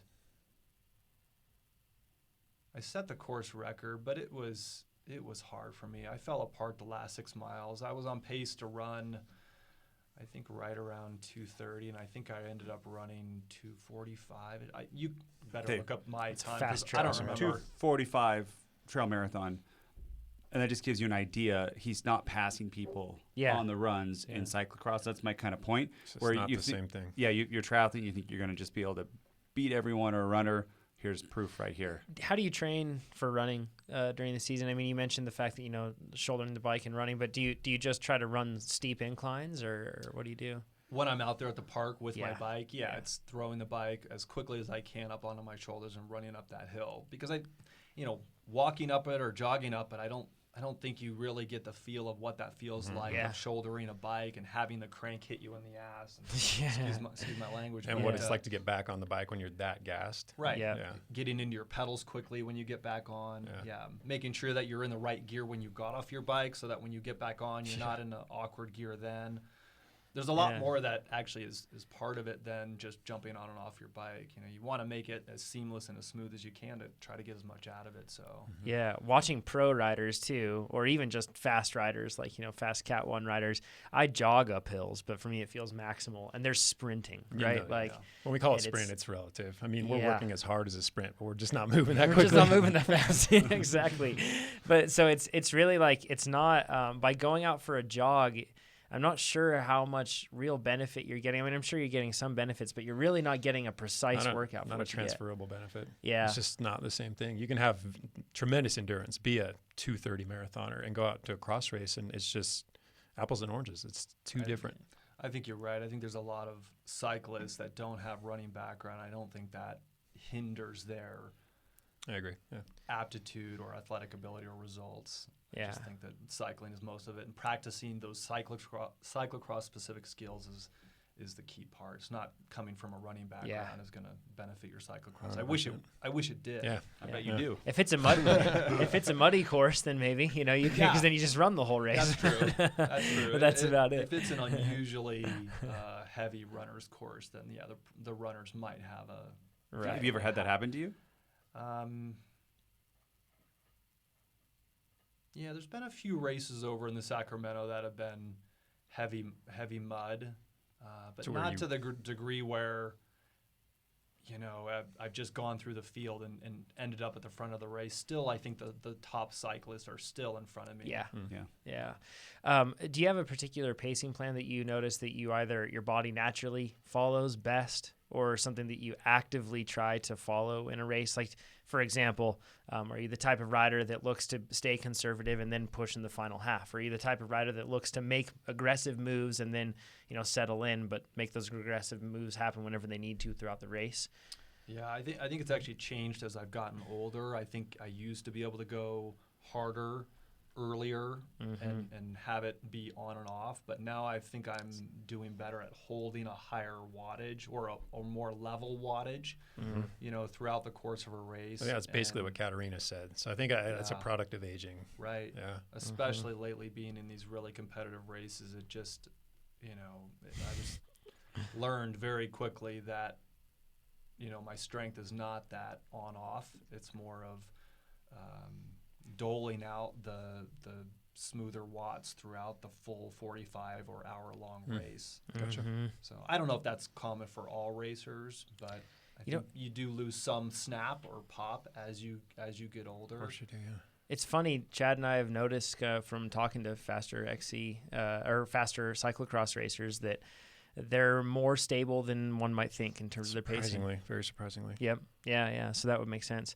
I think we're probably ready to go to some questions that we've gotten. The first one, which we've kind of covered more or less, but what does your in-season training schedule look like? This one's from forum.trainerroad.com. From Saganoki. It's probably Peter Sagan. He's asking you questions about your training.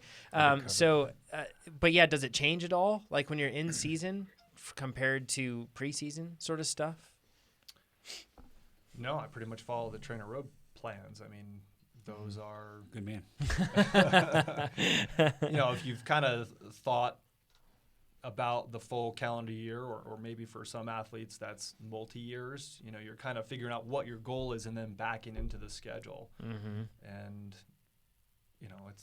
it's sort of plug and play. Obviously, things are probably going to go sideways now and again. So knowing how to adjust for illness or injury or unexpected travel or whatever it may be I think should always be planned or expected. And if it doesn't happen, then so be it. But, basically figuring out what your A races are, your B and C races are, and then back into the training program.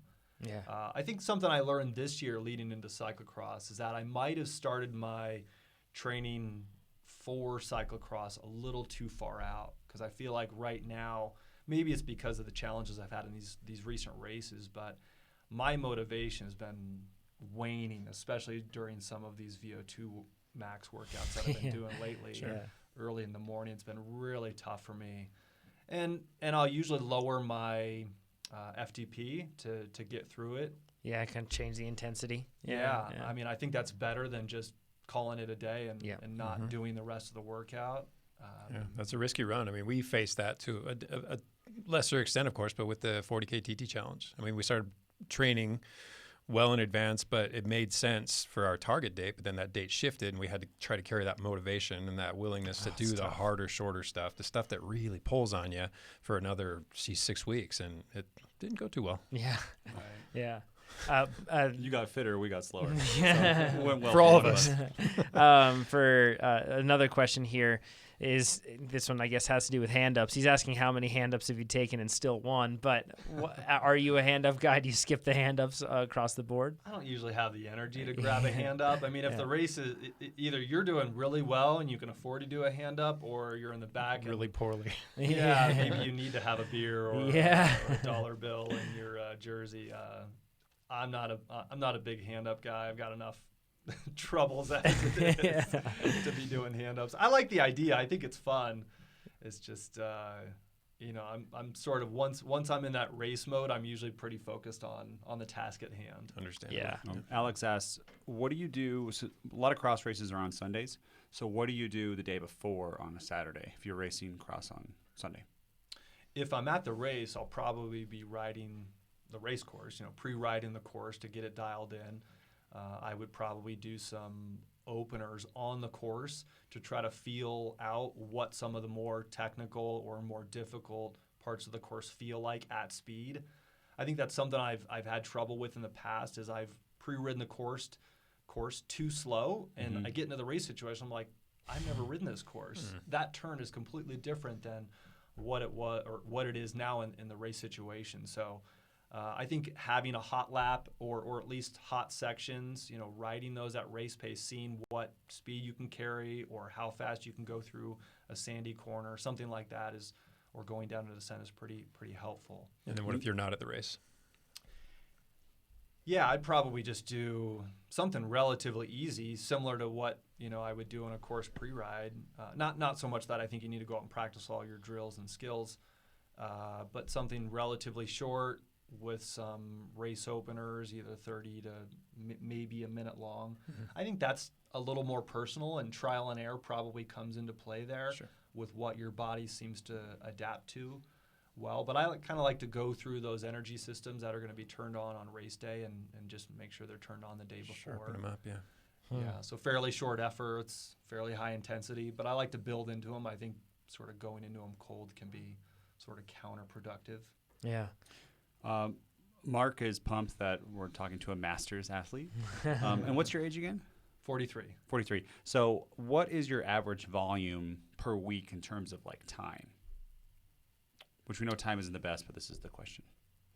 How many hours per week do you think? Training time, not time you can dedicate, but time you're actually on the bike. Well, I'd pull out a trainer road program for that. And then I would tack on, maybe a mid-volume cyclocross specialty plan is what I'm in right now. So maybe Jonathan or one of you could look that up and tell me how many hours that is. And then I would tack on, for my lunch break rides, maybe an additional, at most 2 hours, and then an hour of strength training. And on the weekends, that might differ by an hour or two, depending on if I'm doing the trainer road program or if I'm going outside and maybe riding a little bit longer. So total is about 9 to 10 hours, adding that all up. Yeah, around there. Yeah, I would guess 10 to 12. 10 Yeah. 12. If you add in the gym work, it's 10 to 12. Yeah. Is where you're getting into, which makes sense. Yeah. That and it's a lot to juggle as a person that has a career and a family and everything else. I could find much more time than that. So maybe I can ask you coaches, given I Not have me. I'm not a coach. some difficulty with some of these harder intensity workouts right now that I'm going through, is my best option maybe to make my easier days easier, or is there some other recommendation that I'm missing? If in dialing down those easier days brings the harder days back up to snuff, then Okay. I'd go that route first, Okay. for sure. Even omitting the easy days in lieu of full recovery.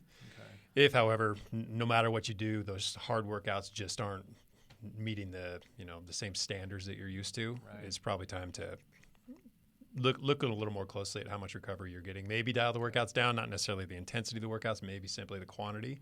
If you're doing a 5x3 VO2 max, maybe it becomes a 4x3 for a little while, longer rests. You can tweak those workouts, try to bring their productivity back up, but if you're still just not hitting the numbers, you just don't have it right now. You're just overreached, overreached. The first setback, as Chad said, would be to do either easy days or no easy days. And the second one, maybe look at the variance. And if you're doing like a 2-hour workout, do an hour 45 and see how your body does. Or an hour 30. Yeah, exactly. mean, and then your chop VO2 it max. way down. In fact, I'd rather see an athlete take a 2-hour workout, dial it way back down to an hour workout, nail that hour workout, try an hour and a half workout next time, and then gradually work back up to where they were. Yeah. Rather than just beat themselves up and trim a 2-hour workout to hour 45, and fail at that and trim it to 130 and then fail at that. It's just a slow, painful decline. Okay. If I'm not able to make, let's say, a 3-minute VO2 max interval and I have to back down my FTP, I know I'm not going to make the rest of the intervals. And if I've had a series of those types of workouts recently, would it be better to start the next workout in that capacity? That's so fun. We have a feature coming out to help you on Yeah, that. yeah. Which we will tell you all about after this podcast and people soon. But In most of those cases, if you've been making 3-minute intervals at that wattage, I'd keep the wattage the same. Don't trim the intensity, but just doctor the duration of the interval itself. Okay. Even if that means going an hour 30 or a minute 30 into that 3-minute interval, taking a 10 or 20 second back pedal and then finishing it out. At the prescribed intensity. Yeah, because basically you're chasing particular oxygen uptake, particular heart rate. I mean, trying to get your system way up there and keep it there. And rather than get it way up there for 2 minutes and then fall apart for that final minute where you're not really getting the stimulus you're after, we do 90 seconds of quality, take a quick back pedal, and then dive right back into it where everything's still elevated and you manage to keep that quality high for the remainder of the interval. So overall, you get more of that 3 minutes at a high quality than you would if you just did that slow decay. Okay. I've done that a lot. Not a lot, but it's amazing too where you get through the first set of maybe a 3, 4, 5 set workout and you think, there's no way I can finish this. But those back pedals, They you go get a through long it ways. huge ways, yeah. Yeah. And you Really still does get a help. lot of And they're super short. They don't make the interval easy either. yeah. It's Yeah. not like that 10-second Yeah. back pedal revives you to the point where you're like, oh, I'm ready to get back after this. No, you're still the hurting, truth. but now you can do it. Yeah, it makes it possible, right? Mentally, I think it's a little self-defeating. It's hard when you start taking the Absolutely. intensity down. It's hard to keep your motivation. Well, totally. For sure. And, And if you're already having a hard time conjuring that motivation because of where you are in the season or maybe the last couple of races haven't gone so well, then that's just another punch in the gut. We're here to tell you it's okay, Justin. Thanks. Michael has a question. He says, what, if any, supplements, protein, or recovery shakes does Justin use? Yeah, I'm not partial to one brand. I've tried most of the products out there. I think you three have probably tried a lot more than I have. So yeah, I'm not a big supplement guy. Yeah. Yeah. Well, when I was just speaking mainly of having a protein drink after a hard workout. That's about the extent of my. Which one do you have? And do you do it all the time, or just whenever you have the chance? I think I bought a bag of Cytosport at Costco. I mean, I'm not. Yeah. Yeah. Whatever's within reaching distance. Yeah. I do like some of the scratch products. I think their composition sits well with my stomach. I think you guys have talked about that enough. I really like their fruit drops. I mean, those things are like candy for me. Mm-hmm. Scratch should pay us. And they give us free stuff. I know, Seriously, right? I could just eat those sitting at my desk. I know. Let alone on the bike. So, They're delicious. Yeah. But I don't do a lot of supplementing.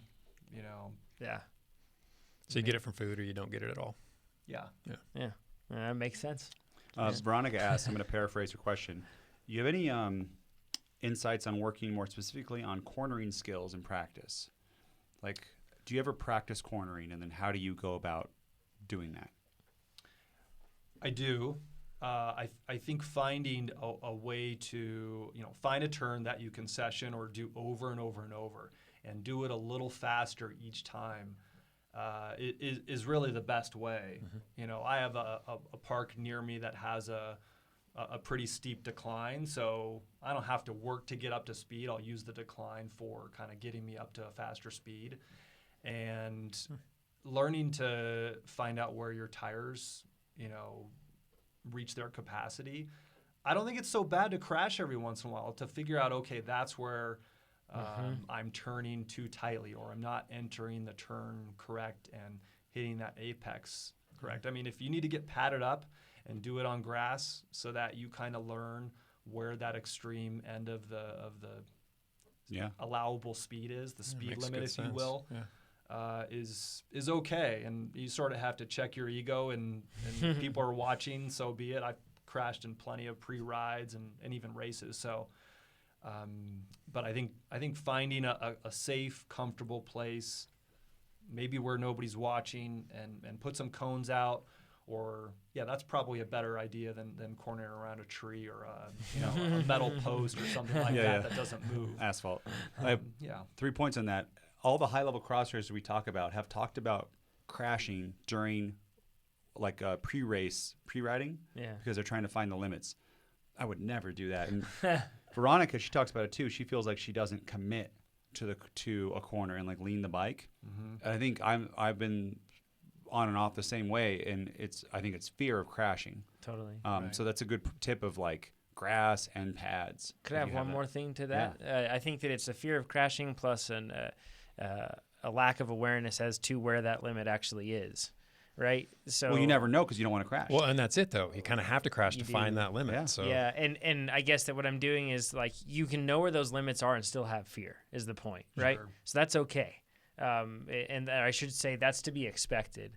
So like once you find the limits, it's not like it absolves you of fear. And the way you find the limits is by crashing or losing traction, I guess is the way, because you could it doesn't have to be a crash. Yeah. Yep. Yeah. But it's certainly something you want to do. Something to add to that is that depends on the grass conditions. That if you do that in the day before the race and you ride the course, chances are by the time you race on that course, especially if it's grass, it's going to be very different. If you change tires, if you change PSI, if you change wheels, if you change your stack height in one way or another, all of those things change how your bike is going to perform through a turn. So it's important to get familiar with not just how to turn, but how to turn your bike on that turn in that specific condition. And if you can do that, and you'll start to actually kind of get to the point where you kind of recalibrate. You don't have to rediscover everything from the beginning. You'll kind of know where your limits are roughly with your bike and your bike setup and your riding ability. And then you'll go, okay, looking at this scenario, I assume that it will be, I'll hit that point a little sooner or a little later. And yeah, it's not the end of the world. Thank goodness. That's the coolest thing about cross is you're riding in grass, and many times it's not super high speed. Right. You can kind of figure it out. My 4-year-old son is just now learning to ride a bike, and he doesn't know where limits are. And he will ride, and his tires on asphalt literally sing. And I'm here like, oh, you were so close to crashing. And sing. It's like he's scalloping. Yeah, yeah. And he's crashed twice, but now he kind of knows where that is. And when you're a kid, crashing hurts way less than an adult. Yeah. But that's like, it's just this idea if you could remove the fear with pads and grass, then it's fun, right? Like, let's just find this. Right. I think a mud race too. In mud, when you crash, it's like doesn't hurt at all, right? Not usually. Yeah, it's Unless there's a root or a rock. Yeah. Land on your chain ring or something. And then it removes for me when I've done only I think 1 or 2 mud races, but I crashed a ton, and it removed that fear, and I actually did much better in that race because after a few times crashing, I was like, oh, I can take this as fast as I can. I can slide, and if I fall, it doesn't matter. I think understanding turning mechanics is probably good. So there's probably plenty of videos out there online you could look to see how you're supposed to weight your pedals, where you're supposed to be looking. I think your tires and wheels can handle a lot more than you give them credit for. Yes. I've had trouble with that in the past. Yeah. Trusting my bike, trusting that I'm weighting things correctly, and letting go of your brakes. At some point, you just gotta let go and see what happens. And a lot of us scrub speed too unnecessarily. Too much or too much in the beginning of the turn and don't carry our speed out of the turn. So that all takes practice. With mountain biking, we talked about this in the video that we did with Lee McCormick on how to be a better mountain biker. We talked about get low, not back. And with cyclocross, it's absolutely the same thing when you're in those turns. Just remember that it's get that chest low to the bars. You're kind of doing a hip hinge, but you're seated, but you don't get back. And if you look at a lot of the crashes in cyclocross, it's front end washouts. And if you've got your weight where it should be, chances are that front end washout's not going to happen. You're going to start to feel your back end come out first, and it's super easy to save that. I was just going to say, it's a lot versus easier to save a rear wash than the front. That's yeah. almost if my rear end washes out a little bit, I'm like proud of it. I'm like, you're doing it okay. I just found it. Yep. I found it. Yes, guys. Yeah. So it's all about low with that chest and head. Getting close to that stem with that chest. Keeping it really low. And I've found that's my mantra when I'm going through on cross and turns. It's just low, not back, low, not back, and it always helps. So Veronica asks a question. She says, it's not for you, Justin, but I think I can answer it quickly. Is my FTP lower on my cyclocross bike versus my road bike, or how likely is that? And they're set up so similar, it's probably not Hopefully likely. They are. Yeah. It's probably not likely, but we've seen normalized power, and Justin, you probably have seen this too. Normalized power on a cross race is much lower than in a road race, right? Like we saw Oh, it's crazy. Like An hour long. Discouragingly low numbers. yeah, for same perceived effort, it'll go from 290 watts normalized for an hour to 210, and it's like, what happened here? Yeah, a crit would be you feel smashed. really high. Yeah. And then a cross race would be like 50 watts lower. And you think The more you're off the bike, the worse that gets too. Yeah. and it's different of I think the type of course too. If it's more of a power course, it can be higher up there. Yeah. But if it's like a lot of turns, I found that it's a lot lower. Yeah. Well, one quick thing I want to clarify or correct on my end was hopefully they're set up similar between the road bike and the cross bike. There should be some differences too. They shouldn't be exactly But the I same. mean, it's pretty close. Yeah, it shouldn't affect your power It's output. not like a TT bike. Yeah, exactly. Yeah. Yeah, I've been surprised lately looking at my TSS from my cross races how low it is, and I'm shot. I'm completely throttled. Yeah. And I look at my trainer road calendar, and I'm supposed to do a hard workout the next day, and I'm like, that's not even possible. I just need to go out and spin my legs out. So I don't know. Some of the numbers are a little bit deceiving relative to what the numbers say. Yeah. That's like one of the things that like on the new calendar feature that I love so much is that I can, you can shift around the workouts independently, but then I can always say like, if you know that on this training plan you're going to be racing cross and you're doing that specialty plan and you know that you're going to race on Sundays, you can always make sure Mondays are off, Right. And we've like with mountain biking too, we've talked about this. It'd be so great if there was a way to actually quantify the true stress that you get. I mean, power meter is the best we have, right? It's great. But you have like so much fatigue on your body from these events where it's like cross or something like that. We can get close, but it doesn't perfectly represent it. Right. I think there's something for the mental aspect of it too. Getting ramped up for a race on a Saturday, let's say, and then you think you're going to come back and do a 2-hour, lower intensity trainer road workout. I did that after, I think you and I did that race here locally instead. And I could not get through that 2-hour workout the next day. Rightfully so. I kind of stepped back and said, should you be able to get through that a day after racing? Yeah. It's the racing from the, physical perspective, the mental perspective, the warm up, the cool down, everything that goes into getting ready to race. Plus everything else you had to do after that day. Right. I like the idea mentally of the ramp up and then almost like a letdown is after the race. The last thing I want to do is race again, do a really hard effort. Yeah. It feels so much better. And I do this a lot in my training where after a hard day, I'll have like an aerobic, like Baxter. People have seen me do it. And then a day off. If it's hard for me to go hard, or hard, easy, hard. I like, for me, mentally, a 3-day block, I come back into that hard workout like I'm ready again. Yeah. So hard, easy, off is what you're describing? Yeah, hard, easy, off. And you get less stress, but I think I can be more consistent. And I can hit the harder ones harder. I like a lot about that, actually. This is something that's pretty hard to measure here, but it's an interesting point that you brought up, and it's something that I've recognized that I need to do a better job of after races is to actually force myself to wind down mentally and to like I'm really good at being a pretty harsh critic after these races, and I hold on to it too long, right? Like Jonathan's he seems like a nice guy, and he is, but there's a different Jonathan. There's a Jekyll. Flips a switch for racing. Yeah, things get serious. So like, but and I dwell a little too long on it, and I just think like even just in my body chemically, I'm just carrying a lot of stress and internal fight for a long time after a race like that. And I think it's important, even after wins, right? Like it's the same thing. I'm always looking at what I need to do better, and that's a great thing to do. Like we should analyze for sure. We should be critical about our race performances, win or lose, but we should also be very efficient at being able to stop that once it's become, run its course of productivity, and then allow our bodies to recover. Because, like you said, just the stress side of things. Yeah.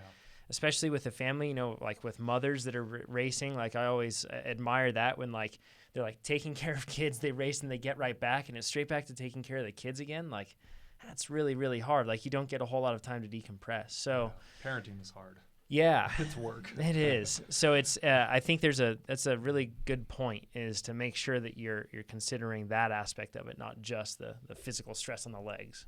Yeah, be analytical without being too critical.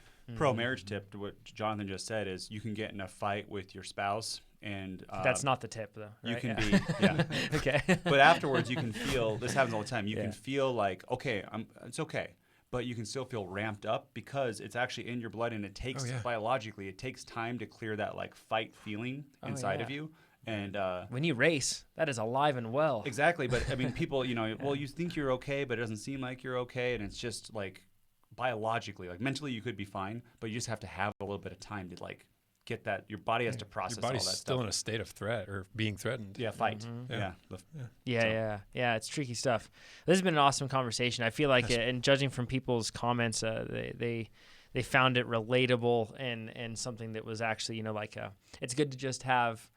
Justin, it's hard to call you an average person, perhaps average circumstances, but you're doing far above average things. But it's good to have that sort of scenario. I think we can all learn from each other, hence why forum.trainerroad.com exists, and the whole thing that we have with this podcast is the whole point of it. So we really appreciate you coming on. It's fun because you're a close friend of ours, and you're a person I've raced with plenty of times, and you're a great person to race with, but I feel like a lot of people have been able to learn from you today. So thanks for coming on, man. Yeah, thanks, Justin. Thanks for having me. I hope all the age groupers out there, get something out of this. Regardless of what level you're at, Trainer Road does a great job of giving you some structure and outline to get fit. So Justin can be on next week and every week. Hey, Justin, by the way, what do you do? You own a bit? When you talk about you own a business, we didn't even talk about the career part. You own your own business. I'm part owner of a wealth advisory company. We have 6 offices in 5 states. We're kind of in the so if they like Mountain West is what we call it. But I manage our local Reno Tahoe office. And if someone would like to work with someone who's as dedicated as you, what's the company called? TCIwealth.com. Cool. TCI Awesome. stands for, loosely we say the conservative investor. Yeah. TCIwealth.com. But thanks for mentioning that. Obviously, I wasn't expecting that. But, and what I do with clients every day is very similar to what Trainer Road does for its clients and athletes. It's really just the same exact process. Instead of thinking about months or years, I think about decades on that side of things. So, but very much figuring out what your goals are, backing into a plan, and then baby steps every day. Yeah, that's cool. Good stuff. Awesome. Thanks again, Justin. Good luck this season. Thanks everybody else for tuning in to this. We appreciate it. You can catch us live next week. That'll be Thursday at 8 a.m. Pacific. We'll be answering more of your questions, getting back to that after all of these awesome user interviews. And if you have any questions about this podcast, you can go to forum.trainerroad.com. There's actually a dedicated post specifically to this podcast episode. Producer Nick, our stand-in. Thank you, Nick. You've been doing a great job of updating all the information in there. And so you can go in there and see links to what we've talked about and everything else. If you're curious about what we're doing here at Trainer Road, you can go to trainerroad.com. Got lots of new stuff coming out as well. Thanks, everybody. Talk soon. Thanks, everybody. Bye-bye. Bye.